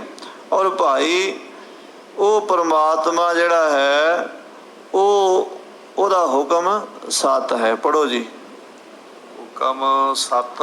ਹੁਕਮ 7 ਹੈ। ਉਹਦਾ ਹੁਕਮ ਨਹੀਂ ਕੋਈ ਮੇਟ ਸਕਦਾ। ਉਹ ਪਰਮਾਤਮਾ ਵਾਹਿਗੁਰੂ ਦੀ ਆਗਿਆ ਨੂੰ ਕੋਈ ਨਹੀਂ ਮਿਟਾ ਸਕਦਾ। ਜੋ ਉਹਨੇ ਕਰਨਾ ਉਹ ਹੋਣਾ, ਜਿਹੜਾ ਉਹਨੇ ਨਹੀਂ ਕਰਨਾ ਉਹ ਨਹੀਂ ਹੋਣਾ। ਸਭਨੀ ਛਾਲਾਂ ਮਾਰੀਆਂ ਕਰਤਾ ਕਰੇ ਸੋ ਹੋਏ। ਹੁਕਮ 7 ਦਾ ਮਤਲਬ ਪਰਮੇਸ਼ਰ ਦੀ ਆਗਿਆ ਅਟਲ ਹੈ। ਹੁਕਮ ਉਹਦਾ 7 ਹੈ। ਦੂਸਰਾ ਇਹਦਾ ਜੋ ਖਾਲਸੇ 'ਚ ਬੋਲਾ ਪ੍ਰਚਲਿਤ ਹੋਇਆ ਹੁਕਮ 7 ਦਾ, ਜਦੋਂ ਕੋਈ ਮਰ ਜਾਵੇ, ਚੜ੍ਹਾਈ ਕਰ ਜਾਵੇ, ਉਦੋਂ ਕਹਿੰਦੇ ਆ ਵੀ ਹੁਕਮ 7 ਹੋ ਗਿਆ। ਕਿਉਂਕਿ ਇਹ ਜਦੋਂ ਮਹਾਰਾਜ ਨੇ ਉਹਨੂੰ ਲਿਖਿਆ, ਇਸ਼ਾਰਾ ਕਰ ਦਿੱਤਾ ਔਰੰਗਜ਼ੇਬ ਨੂੰ ਵੀ ਜਿਹੜਾ ਹੁਕਮ ਦਰਗਾਹ ਦਾ ਉਹ 7 ਹੈ, ਉਹ ਤਗੜਾ ਹੋ ਜਾ। ਹੁਕਮ ਆ ਗਿਆ ਹੈ, ਅਟਲ ਹੁਕਮ ਆ ਗਿਆ, ਹੁਣ ਤੂੰ ਬਚ ਨਹੀਂ ਸਕਦਾ। ਹਾਂਜੀ। ਸ੍ਰੀ ਵਾਹਿਗੁਰੂ ਜੀ ਕੀ ਫਤਿਹ। ਸ੍ਰੀ ਵਾਹਿਗੁਰੂ ਅਕਾਲ ਪੁਰਖ ਪਰਮੇਸ਼ਰ ਦੀ ਫਤਿਹ। ਇਹ ਬਾਣੀ ਦਸਮ ਦੀ ਵਿੱਚ ਮੰਗਲ ਹੈ। ਆਦਿ ਗੁਰੂ ਗ੍ਰੰਥ ਸਾਹਿਬ 'ਚ ਮੰਗਲ ਇੱਕ ਓੰਕਾਰ ਸਤਿਗੁਰ ਪ੍ਰਸਾਦ ਹੈ। ਦਸਮ ਗੁਰੂ ਗ੍ਰੰਥ ਸਾਹਿਬ ਵਿੱਚ ਇੱਕ ਓੰਕਾਰ ਵਾਹਿਗੁਰੂ ਜੀ ਕੀ ਫਤਿਹ ਹੈ। ਵਾਹਿਗੁਰੂ ਜੀ ਕੀ ਫਤਿਹ ਜਿੱਤ ਦੀ ਚੜ੍ਹਦੀ ਕਲਾ ਵੀਰਤਾ ਵਾਲਾ ਬੋਲਾ ਹੈ। ਜਦੋਂ ਮਹਾਰਾਜ 10ਵੇਂ ਪਾਤਸ਼ਾਹ ਭੰਗਾਣੀ ਦਾ ਜੰਗ ਜਿੱਤਿਆ ਸੀ, ਉਦੋਂ ਸਿੰਘਾਂ ਨੇ ਵਧਾਈ ਦਿੱਤੀ, ਮਹਾਰਾਜ ਤੁਹਾਡੀ ਜਿੱਤ ਹੋ ਗਈ। ਮਹਾਰਾਜ ਕਹਿਣ ਲੱਗੇ, ਭਾਈ ਜੀਤ ਮੇਰੀ? ਕਹਿੰਦੇ ਨਹੀਂ ਭਾਈ, ਭੁਲੇਖਾ ਨਾ ਕਰਿਆ ਜੇ, ਕਿਰਪਾ ਕਾਲ ਕੇਰੀ, ਕਾਲ ਪੁਰਖ ਦੀ ਕਿਰਪਾ ਦੀ ਜਿੱਤ ਹੋਈ ਹੈ। ਵਾਹਿਗੁਰੂ ਜੀ ਕੀ ਫਤਿਹ। ਖਾਲਸਾ ਸਾਜਿਆ, ਕਹਿੰਦੇ ਵਾਹਿਗੁਰੂ ਜੀ ਕਾ ਖਾਲਸਾ। ਹੁਣ ਖਾਲਸਾ ਜਿਹੜੀ ਜੰਗ ਲੜੇਗਾ, ਜਿਹੜੀ ਉਹਨੂੰ ਜਿੱਤ ਮਿਲੇਗੀ, ਉਹ ਕਿਹਦੀ ਹੋਵੇਗੀ? ਉਹ ਵੀ ਵਾਹਿਗੁਰੂ ਜੀ ਕੀ ਫਤਿਹ ਹੋਏਗੀ। ਇਸ ਕਰਕੇ ਮਹਾਰਾਜ ਨੇ ਆਪਣੀ ਬਾਣੀ ਦਸਮ ਦੇ ਵਿੱਚ ਵਾਹਿਗੁਰੂ ਜੀ ਕੀ ਫਤਿਹ ਵੀ ਲਿਖਿਆ, ਇੱਕ ਓੰਕਾਰ ਸਤਿਗੁਰ ਪ੍ਰਸਾਦ ਵੀ ਲਿਖਿਆ ਜਾਪ ਸਾਹਿਬ ਦੇ ਪਹਿਲਾਂ। ਤੇ ਅੱਗੇ ਬਾਣੀਆਂ ਜਿੱਥੇ ਮਹਾਰਾਜ ਨੇ ਹੋਰ ਲਿਖੀਆਂ ਨੇ, ਉੱਥੇ ਇੱਕ ਓੰਕਾਰ ਵਾਹਿਗੁਰੂ ਜੀ ਕੀ ਫਤਿਹ ਵੀ। ਵਾਹਿਗੁਰੂ ਜੀ ਕੀ ਫਤਿਹ ਦਾ ਮਤਲਬ ਹੈ ਵਾਹਿਗੁਰੂ ਪਰਮਾਤਮਾ ਦੀ ਹਰ ਮੈਦਾਨ ਜਿੱਤ ਹੁੰਦੀ ਹੈ, ਸਚਾਈ ਦੀ ਹਰ ਜਗ੍ਹਾ ਜਿੱਤ ਹੁੰਦੀ ਹੈ। ਧੰਨ ਗੁਰੂ ਗੋਬਿੰਦ ਸਿੰਘ ਸਾਹਿਬ ਕਲਗੀਧਰ ਪਾਤਸ਼ਾਹ ਕਹਿੰਦੇ ਹੋ, ਸਾਡੀ ਉਸ ਵਾਹਿਗੁਰੂ ਨੇ ਫਤਿਹ ਕਰ ਦਿੱਤੀ ਹੈ, ਮੋਰਚੇ ਫਤਿਹ ਹੋ ਗਏ, ਅਸੀਂ ਜਿੱਤ ਗਏ। ਸਾਧ ਸਿੰਘ ਜੀ, ਇੱਕ ਗੱਲ ਹੋਰ, ਜਿੱਤ ਦੀ ਚਿੱਠੀ, ਉਹਨਾਂ ਦਿਨਾਂ 'ਚ ਇੱਕ ਰਿਵਾਜ ਸੀ, ਦੋ ਧੜੇ ਲੜਦੇ ਸਨ। ਜਿਹੜਾ ਹਾਰ ਜਾਂਦਾ ਸੀ, ਜਿੱਤਣ ਵਾਲਾ ਧੜਾ ਹਾਰੇ ਵੱਲ ਇੱਕ ਚਿੱਠੀ ਲਿਖਦਾ ਸੀ ਵੀ ਤੁਸੀਂ ਹਾਰ ਗਏ ਹੋ, ਅਸੀਂ ਜਿੱਤ ਗਏ ਹਾਂ, ਹੁਣ ਤੁਸੀਂ ਸਾਡੀ ਈਨ ਮੰਨ ਲਓ। ਜੇ ਦੇਖਿਆ ਜਾਵੇ ਦੁਨਿਆਵੀ ਪੱਖ ਤੋਂ ਤਾਂ ਸ੍ਰੀ ਚਮਕੌਰ ਸਾਹਿਬ 40 ਦੇ 40 ਸਿੰਘ ਸ਼ਹੀਦ ਹੋ ਗਏ ਨੇ, ਸਾਹਿਬਜ਼ਾਦੇ ਸ਼ਹੀਦ ਹੋ ਗਏ ਨੇ, ਸਤਿਗੁਰਾਂ ਦੇ ਬਾਜ ਘੋੜੇ ਵੀ ਵਿਛੜ ਗਏ ਨੇ, ਪਰ ਚਿੱਠੀ ਮਹਾਰਾਜ ਲਿਖ ਰਿਹਾ ਜਿੱਤ ਦੀ। ਇਹਦਾ ਕੀ ਕਾਰਨ ਹੈ? ਇਹਦਾ ਕਾਰਨ ਇਹ ਹੈ ਵੀ ਅਸੂਲਨ ਗੁਰੂ ਸਾਹਿਬ ਜਿੱਤ ਗਏ। ਅੱਗੇ ਗੱਲ ਖੁੱਲ ਜਾਣੀ ਹੈ। ਔਰੰਗਜ਼ੇਬ ਇਖਲਾਕੀ ਤੌਰ ਤੇ ਹਾਰ ਗਿਆ, ਕਿਉਂਕਿ ਉਹ ਝੂਠੀਆਂ ਕਸਮਾਂ ਪਾ ਕੇ ਗੁਰੂ ਸਾਹਿਬ ਨੂੰ ਬਾਹਰ ਲਿਆਇਆ ਸੀ। ਜਿਹੜੇ ਉਹਨੇ ਵਾਅਦੇ ਕੀਤੇ ਸੀ, ਉਹਨਾਂ ਵਾਅਦਿਆਂ ਤੇ ਪੂਰਾ ਨਹੀਂ ਉਤਰਿਆ, ਹਾਰ ਗਿਆ। ਉਹਨੇ ਧੋਖੇ ਨਾਲ ਲੜਾਈ ਫਤਿਹ ਕਰਨੀ ਚਾਹੀ ਹੈ, ਪਰ ਮਹਾਰਾਜ ਕਹਿੰਦੇ ਏਦਾਂ ਨਹੀਂ, ਲੜਾਈ ਖਤਮ ਹੋਈ। ਹੁਣ ਅੱਗੇ ਮਹਾਰਾਜ ਲਿਖਦੇ ਹਨ ਜੀ, ਜਫਰਨਾਮਾ ਲਿਖਦੇ, ਜਿੱਤ ਦੀ ਚਿੱਠੀ ਹੈ। ਜੰਗ ਦੇ ਵਿੱਚ ਜਿਹੜਾ ਜਿੱਤ ਜਾਵੇ ਉਹ ਲਿਖਿਆ ਕਰਦਾ ਜਫਰਨਾਮਾ। ਸ੍ਰੀ ਮੁਖ ਵਾਕ ਪਾਤਸ਼ਾਹੀ ਦਸਵੀਂ, ਸ੍ਰੀ ਮੁਖ ਵਾਕ ਪਾਤਸ਼ਾਹੀ ਦਸਵੀਂ, ਇਹ ਸ੍ਰੀ ਭਾਈ ਮਨੀ ਸਿੰਘ ਸਾਹਿਬ ਜੀ ਨੇ ਸਿਰਲੇਖ ਦਿੱਤਾ ਸੀ। ਜਦੋਂ ਦਸਮ ਦੀ ਬਾਣੀ ਲਿਖੀ ਸੀ ਉਹਨਾਂ ਨੇ, ਜਿੱਥੇ ਬਾਣੀ ਆਰੰਭ ਹੁੰਦੀ ਉੱਥੇ ਸ੍ਰੀ ਮੁਖ ਵਾਕ ਪਾਤਸ਼ਾਹੀ ਦਸਵੀਂ ਕਰਕੇ ਵੀ ਮਹਾਰਾਜ ਕਲਗੀਧਰ ਜੀ ਦੀ ਰਸਨਾ ਤੋਂ ਨਿਕਲੇ ਹੋਏ ਬਚਨ। ਇਹ ਮਹਾਰਾਜ ਦਸਮ ਪਾਤਸ਼ਾਹ ਬਾਣੀ ਉਚਾਰਨ ਕਰ ਰਹੇ ਹਨ। ਕਲਗੀਧਰ ਪਿਤਾ ਜੀ ਕਮਾਲੇ ਕਰਾਮਾਤ ਕਾਇਮ ਕਰੀਮ, ਮਹਾਰਾਜ ਦੀ ਛੰਦਾਬੰਦੀ ਵੀ ਕਮਾਲ ਦੀ ਹੈ। ਸਾਧ ਸੰਗਤ ਜੀ, ਅਲੰਕਾਰਾਂ ਦੇ, ਛੰਦਾਂ ਦੇ, ਕਵਿਤਾ ਦੇ ਬਾਦਸ਼ਾਹ ਸਨ ਗੁਰੂ ਗੋਬਿੰਦ ਸਿੰਘ ਸਾਹਿਬ। 300 ਕਿਸਮ ਦੇ ਛੰਦ ਵਰਤੇ ਦਸਮ ਦੀ ਬਾਣੀ ਵਿੱਚ, 300 ਕਿਸਮ ਦੇ। ਮਦਭਾਰ ਛੰਦ, ਚਾਚਰੀ ਛੰਦ, ਭੁਜੰਗ ਪਰਿਆਤ ਛੰਦ, ਸੰਗੀਤ ਭੁਜੰਗ ਪਰਿਆਤ ਛੰਦ, ਸਵਈਆ, ਕਵਿਤ, ਹੋਲਾ ਛੰਦ, ਹੋਹਾ ਛੰਦ, ਚੌਬੋਲਾ ਛੰਦ, ਸੈਂਕੜੇ ਕਿਸਮ ਦੇ ਛੰਦ ਸਨ ਮਹਾਰਾਜ ਦੇ। ਕਿਰਪਾਨ ਕਿਰਤ ਛੰਦ, ਤਿਰਣਨ ਤੀਰੰ ਬਿਰਣਨ ਬੀਰੰ, ਤੇ ਤਿੜਕਾ ਛੰਦ, ਤਿਰੜ ਤਾਜੀ ਬਿਰੜ ਬਾਜੀ। ਉਹ ਤਿੰਨ ਵਾਰੀ ਡਾੜਾ ਹੀ ਆਈ ਜਾਂਦਾ, ਬੋਲਣਾ ਵੀ ਔਖਾ ਹੈ। ਅੱਜ ਜਿਹੜੇ ਵੀਰ ਦਸਮ ਦੇ ਉੱਤੇ ਸ਼ੰਕਾ ਕਰਦੇ, ਉਹਨਾਂ ਨੂੰ ਕਹੋ ਵੀ ਪੜ੍ਹ ਕੇ ਤਾਂ ਸੁਣਾਓ ਜਰਾ ਦਸਮ ਦੀ ਬਾਣੀ, ਫਿਰ ਤੁਹਾਨੂੰ ਪੁੱਛਾਂਗੇ ਵੀ ਤੁਸੀਂ ਵਿਦਵਾਨ ਹੋ, ਨਮਸਕਾਰ ਕਰੀਏ ਤੁਹਾਨੂੰ ਵੀ ਤੁਸੀਂ ਦਸਮ ਦੀ ਬਾਣੀ ਪੜ੍ਹਨੀ ਜਾਣਦੇ ਹੋ। ਖਾਲਸਾ ਜੀ, ਬਿਨਾਂ ਮਤਲਬ ਦੇ ਸ਼ੰਕਾ ਕਰ ਦੇਣਾ, ਬਿਨਾਂ ਆਧਾਰ ਦੇ, ਇਹ ਅਗਿਆਨਤਾ ਵਾਲਾ ਕਰਮ ਹੈ। ਇਹ ਕਲਗੀਧਰ ਮਹਾਰਾਜ ਸੱਚੇ ਪਾਤਸ਼ਾਹ ਦੀ ਬਾਣੀ। ਹੁਣ ਮਹਾਰਾਜ ਦੇਖੋ, ਕੱਕੇ ਅੱਖਰ ਨਾਲ 4 ਅੱਖਰ ਨੇ, ਪਹਿਲੀ ਪੰਕਤੀ ਹੈ, ਤੁਸੀਂ ਨੋਟ ਕਰੋ, ਕਮਾਲੇ ਕਰਾਮਾਤ ਕਾਇਮ ਕਰੀਮ। ਰੱਬ ਦੇ ਨਾਂ ਲੈ ਰਹੇ। ਔਰੰਗਜ਼ੇਬ ਨੂੰ ਮੁਖਾਤਬ ਹੋਣ ਤੋਂ ਪਹਿਲਾਂ ਉਹ ਰੱਬ ਦਾ ਨਾਂ ਲੈਣਾ ਜ਼ਰੂਰੀ ਹੈ, ਉਹਦੀ ਵਡਿਆਈ ਦੱਸਣੀ। ਕਮਾਲੇ ਵੀ ਕੱਕੇ ਤੋਂ ਹੈ, ਤੇ ਕਰਾਮਾਤ ਵੀ ਕੱਕੇ ਤੋਂ ਹੈ, ਤੇ ਕਾਇਮ ਵੀ ਕੱਕੇ ਤੋਂ ਹੈ, ਤੇ ਕਰੀਮ ਵੀ ਕੱਕੇ ਤੋਂ ਹੈ। ਅਗਲੀ ਪੰਕਤੀ ਰਾਰੇ ਤੋਂ ਹੀ ਆਏਗੀ ਸਾਰੀ। ਇਹ ਛੰਦਾਂ ਦੀ ਕਮਾਲ। ਔਰੰਗਜ਼ੇਬ ਦੰਗ ਰਹਿ ਗਿਆ ਸੀ, ਕਹਿੰਦਾ ਮੈਂ ਬੜੇ ਕਾਵ ਪੜ੍ਹੇ ਨੇ, ਬੜੀਆਂ ਕਿਤਾਬਾਂ ਪੜ੍ਹੀਆਂ ਨੇ, ਬਹੁਤ ਵਿਦਵਾਨ ਸੀ ਔਰੰਗਜ਼ੇਬ, ਬਹੁਤ ਜ਼ਿਆਦਾ ਪੜ੍ਹਿਆ ਲਿਖਿਆ ਸੀ। ਪਰ ਕਹਿੰਦਾ ਆਹ ਚੀਜ਼ ਨਹੀਂ ਮੈਂ ਕਿਤੇ ਪੜ੍ਹੀ। ਵੀ ਕਮਾਲ ਹੀ ਹੈ, ਲਿਖਣ ਦਾ ਢੰਗ ਕਮਾਲ ਦਾ ਹੈ, ਛੰਦਾਬੰਦੀ ਕਮਾਲ ਦੀ ਹੈ, ਔਰ ਸ਼ਬਦਾਂ ਦਾ ਜੋੜ ਕਮਾਲ ਦਾ ਹੈ, ਸ਼ਬਦਾਂ ਦਾ ਅਨੁਪਰਾਸ ਕਮਾਲ ਦਾ, ਅਲੰਕਾਰ ਕਮਾਲ ਦਾ। ਕਮਾਲੇ ਕਰਾਮਾਤ ਕਾਇਮ ਕਰੀਮ। ਉਹ ਪਰਮਾਤਮਾ ਕਾਮਲ ਹੈ, ਪੂਰਾ ਹੈ। ਕਰਾਮਾਤਾਂ ਉਹਦੀਆਂ ਕਮਾਲ ਦੀਆਂ ਨੇ। ਉਹਦੀਆਂ ਕਰਾਮਾਤਾਂ ਜਲ ਤੇ ਥਲ ਕਰ, ਥਲ ਤੇ ਕੂਆ, ਕੂਪ ਤੇ ਮੇਰ ਕਰਾਵੈ, ਧਰਤੀ ਤੇ ਆਕਾਸ਼ ਚੜਾਵੈ, ਚੜੇ ਆਕਾਸ਼ ਗਿਰਾਵੈ। ਉਹਦਾ ਇੱਕ ਛਿਨ ਦੇ ਵਿੱਚ ਕੁਝ ਦਾ ਕੁਝ ਕਰ ਦਿੰਦਾ। ਕਰਾਮਾਤਾਂ ਦਾ ਉਹ ਖਜ਼ਾਨਾ ਹੈ। ਉਹਦੀਆਂ ਸ਼ਕਤੀਆਂ, ਉਹਦੀਆਂ ਪਾਵਰਾਂ, ਉਹਦੀਆਂ ਤਾਕਤਾਂ ਦਾ ਕੋਈ ਅੰਤ ਨਹੀਂ। ਕਾਇਮ, ਸਦਾ ਹੀ ਕਾਇਮ ਦਾਇਮ ਰਹਿੰਦਾ, ਕਦੀ ਬੁੱਢਾ ਨਹੀਂ ਹੁੰਦਾ, ਕਦੀ ਮਰਦਾ ਨਹੀਂ। ਨਾ ਉਹ ਮਰੈ ਨਾ ਹੋਵੇ ਸੋਗ, ਦੇਂਦਾ ਰਹੈ ਨਾ ਚੂਕੈ ਭੋਗ। ਕਾਇਮ, ਆਪਾਂ ਸਦਾ ਕਾਇਮ ਨਹੀਂ ਰਹਿਣਾ। ਸਾਡੇ ਮਾਪੇ ਕਾਇਮ ਨਹੀਂ ਰਹੇ, ਇਸ ਧਰਤੀ ਤੇ ਕੋਈ ਕਾਇਮ ਨਹੀਂ ਰਿਹਾ। ਕਾਇਮ ਹੁੰਦਾ ਜਿਹੜਾ ਆਦਿ ਸੱਚ, ਜੁਗਾਦ ਸੱਚ, ਹੈ ਭੀ ਸੱਚ, ਨਾਨਕ ਹੋਸੀ ਭੀ ਸੱਚ। 100 ਸਾਲ ਪਹਿਲਾਂ ਸਾਡੇ ਚੋਂ ਕੋਈ ਨਹੀਂ ਸੀ। ਮੈਂ 50 ਸਾਲ ਪਹਿਲਾਂ ਵੀ ਕੋਈ ਨਹੀਂ ਸੀ। ਆਉਣ ਵਾਲੀ ਘੜੀ ਨੂੰ ਹੋਣਾ ਕਿ ਨਹੀਂ ਹੋਣਾ, ਆਉਣ ਵਾਲੇ 100 ਸਾਲਾਂ 'ਚੋਂ ਸਾਡੇ ਚੋਂ ਕੋਈ ਵੀ ਨਹੀਂ ਹੋਣਾ। ਪਰ ਪਰਮਾਤਮਾ ਅੱਜ ਤੋਂ ਕਰੋੜਾਂ ਯੁੱਗ ਪਹਿਲਾਂ ਵੀ ਸੀ, ਅਰਬਾਂ ਯੁੱਗ ਪਹਿਲਾਂ ਵੀ ਸੀ, ਤੇ ਅਰਬਾਂ ਯੁੱਗ ਅੱਗੇ ਵੀ ਰਹੇਗਾ। ਉਹ ਕਦੀ ਖਤਮ ਨਹੀਂ ਹੋਏਗਾ। ਆਖੋ ਸਤਿਨਾਮ ਸ੍ਰੀ। ਕਾਇਮ ਕਰੀਮ, ਕਰੀਮ ਦਾ ਕਿਰਪਾ ਕਰਨ ਵਾਲਾ ਹੈ, ਕਰਮ ਕਰਨ ਵਾਲਾ ਹੈ, ਬਖਸ਼ਿਸ਼ ਕਰਨਾ। ਫਾਰਸੀ ਦੇ ਇਹ ਪਰਸ਼ੀਅਨ ਦੇ ਸ਼ਬਦ ਹਨ। ਗੁਰੂ ਸਾਹਿਬ ਫਾਰਸੀ ਦੇ ਕਵੀ ਸਨ, ਬਹੁਤ ਵੱਡੇ, ਬ੍ਰਿਜ ਭਾਸ਼ਾ ਦੇ ਬਹੁਤ ਵੱਡੇ। ਪੰਜਾਬੀ ਦੀ ਚੰਡੀ ਵਾਰ ਪੜ੍ਹ ਲਓ, ਕਮਾਲ ਕੀਤੀ ਹੈ। ਉਮੜ ਲੱਥੇ ਜੋਧੇ ਮਾਰੂ ਬੱਜਿਆ, ਬੱਦਲ ਜੋ ਮਹਿਖਾ ਸੁਰ ਰਣ ਵਿੱਚ ਗੱਜਿਆ, ਇੰਦਰ ਜਿਹਾ ਜੋਧਾ ਮੈਥੋਂ ਭੱਜਿਆ, ਕੌਣ ਵਿਚਾਰੀ ਦੁਰਗਾ ਜਨਨ ਸੱਜਿਆ, ਵੱਜੇ ਢੋਲ ਨਗਾਰੇ ਦਲਾ ਮੁਕਾਬਲਾ। ਉਹ ਪੰਜਾਬੀ ਹੈ। ਤੇ ਜੇ ਸਾਧ ਸੰਗਤ ਜੀ ਫਾਰਸੀ 'ਚ ਸਵਈਆ ਪੜ੍ਹਨਾ ਹੋਵੇ, ਉਹ ਇਕੱਲੇ ਗੁਰੂ ਗੋਬਿੰਦ ਸਿੰਘ ਨੇ ਲਿਖਿਆ। ਦੁਨੀਆ 'ਚ ਫਾਰਸੀ 'ਚ ਕੋਈ ਸਵਈਆ ਨਹੀਂ ਲਿਖ ਸਕਿਆ। ਸਵਈਆ ਛੰਦ ਹੈ, ਉਹ ਬ੍ਰਿਜ ਭਾਸ਼ਾ 'ਚ ਤਾਂ ਲਿਖਿਆ ਜਾਂਦਾ, ਪਰ ਫਾਰਸੀ 'ਚ ਨਹੀਂ ਲਿਖਿਆ ਜਾਂਦਾ। ਕ੍ਰਿਸ਼ਨਾ ਅਵਤਾਰ ਦੇ ਵਿੱਚ ਗੁਰੂ ਗੋਬਿੰਦ ਸਿੰਘ ਜੀ ਨੇ ਫਾਰਸੀ 'ਚ ਸਵਈਆ ਲਿਖਿਆ। ਜਦੋਂ ਅਫਰੀਕਾ ਦਾ ਰਹਿਣ ਵਾਲਾ ਬਾਦਸ਼ਾਹ ਹਿੰਦੁਸਤਾਨ 'ਤੇ ਹਮਲਾ ਕਰਕੇ ਆਇਆ ਸੀ, ਜਿਹਦਾ ਨਾਮ ਸੀ ਕਾਲ ਜਮਨ, ਉਹ ਕ੍ਰਿਸ਼ਨ ਭਗਵਾਨ ਨਾਲ ਲੜਿਆ ਸੀ। ਕ੍ਰਿਸ਼ਨ ਨੂੰ ਉਹਨੇ ਲਲਕਾਰਾ ਮਾਰਿਆ ਸੀ, ਫਾਰਸੀ 'ਚ ਮਾਰਿਆ ਸੀ। ਗੁਰੂ ਗੋਬਿੰਦ ਸਿੰਘ ਨੇ ਉਹਦੀ ਬੋਲੀ 'ਚ ਲਿਖਿਆ, ਜੰਗ ਦਰਾਇਦ ਕਾਲਜ ਮਨ ਬਗੋਇਦ ਕੀ ਮਨ ਫੌਜ ਕੋ ਸ਼ਾਹਮ। ਜੰਗ ਦੇ ਮੈਦਾਨ 'ਚ ਆ ਕੇ ਕਹਿਣ ਲੱਗਾ, ਮੈਂ ਫੌਜਾਂ ਦਾ ਪਾਤਸ਼ਾਹ ਹਾਂ, ਆ ਮੇਰੇ ਸਾਹਮਣੇ।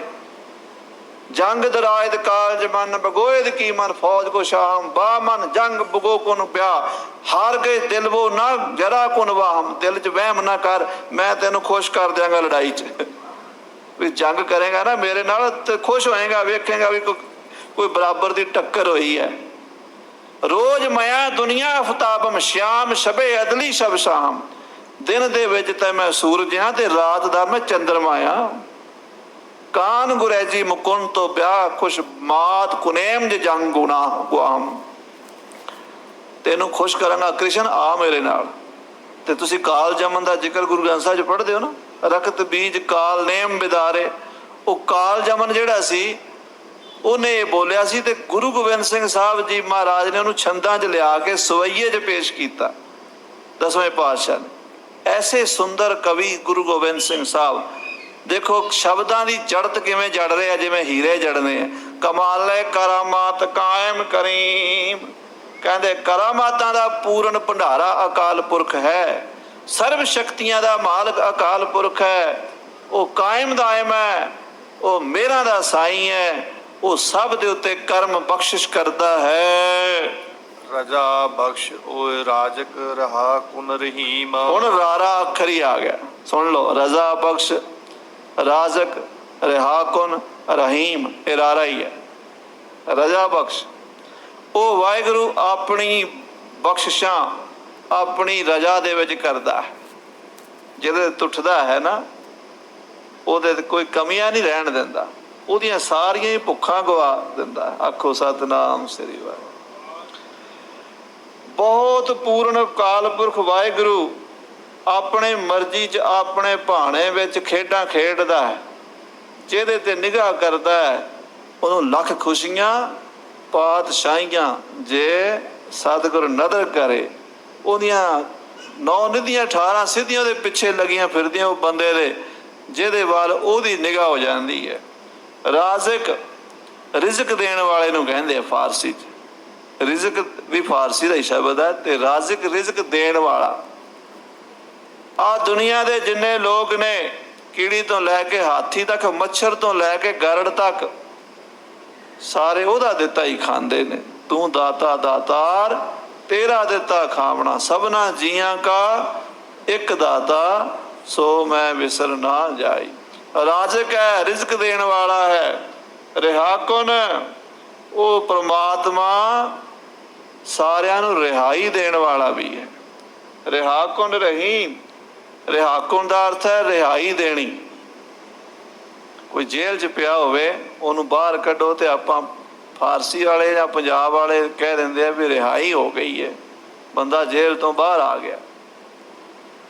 ਇਹ ਸੰਸਾਰ ਰੂਪੀ ਜੇਲ੍ਹ 'ਚ ਸਾਰੇ ਹੀ ਫਸੇ ਹੋਏ। ਆਪਾਂ ਸਾਰਿਆਂ ਨੂੰ ਹੱਥ ਕੜੀਆਂ ਲੱਗੀਆਂ ਨੇ, ਮੋਹ ਦੇ ਬੰਧਨ ਪਏ ਹੋਏ ਨੇ, ਮੋਹ ਦੀਆਂ ਹੱਥ ਕੜੀਆਂ ਨੇ। ਮੇਰੇ ਬੱਚੇ, ਮੇਰੀ ਪਤਨੀ, ਮੇਰਾ ਘਰ, ਮੇਰਾ ਸਰੀਰ, ਮੇਰਾ ਸਮਾਜ, ਮੇਰਾ ਪਰਿਵਾਰ, ਝਗੜੇ ਪਏ ਆ ਆਪਾਂ। ਇੱਕ ਵਾਰੀ ਅਸੀਂ ਹਜ਼ੂਰ ਸਾਹਿਬ ਗਏ ਤੇ ਉੱਥੇ ਬਾਬਾ ਪ੍ਰੇਮ ਸਿੰਘ ਜੀ, ਬੜੇ ਮਹਾਂਪੁਰਸ਼, ਮਾਤਾ ਜੀ ਦੇ ਸਥਾਨ ਦੇ ਮਹੰਤ ਨੇ, ਉਹਨਾਂ ਕੋਲ ਬੈਠੇ 5-7 ਸਿੰਘ ਤੇ ਸਾਡੇ 'ਚ ਇੱਕ ਬਜ਼ੁਰਗ ਕਹਿਣ ਲੱਗਾ, ਜੀ ਮੈਂ ਨਾਮ ਬਾਣ ਦਾ ਅਭਿਆਸ ਤਾਂ ਕਰਦਾ, ਨਿਤਨੇਮ ਕਰਦਾ, ਮਨ ਨਹੀਂ ਲੱਗਦਾ। ਤੇ ਬਾਬਾ ਜੀ ਕਹਿਣ ਲੱਗੇ, ਭਾਈ ਮੋਹ ਛੱਡ ਦਿਓ। ਮਹਾਂਪੁਰਸ਼ ਨੁਕਤੇ ਦੀ ਗੱਲ ਕਰਦੇ ਆ, ਸਮਝ ਵਿਰਲਿਆਂ ਨੂੰ ਆਉਂਦੀ। ਮੋਹ ਛੱਡ ਦਿਓ। ਕਹਿੰਦਾ ਜੀ ਹੁਣ ਤਾਂ ਬੁੱਢੇ ਹੋ ਗਏ, 80 ਸਾਲ ਦੇ, ਹੁਣ ਕਾਹਦਾ ਮੋਹ ਹੈ, ਛੱਡਿਆ ਹੀ ਹੈ ਮੋਹ ਤਾਂ।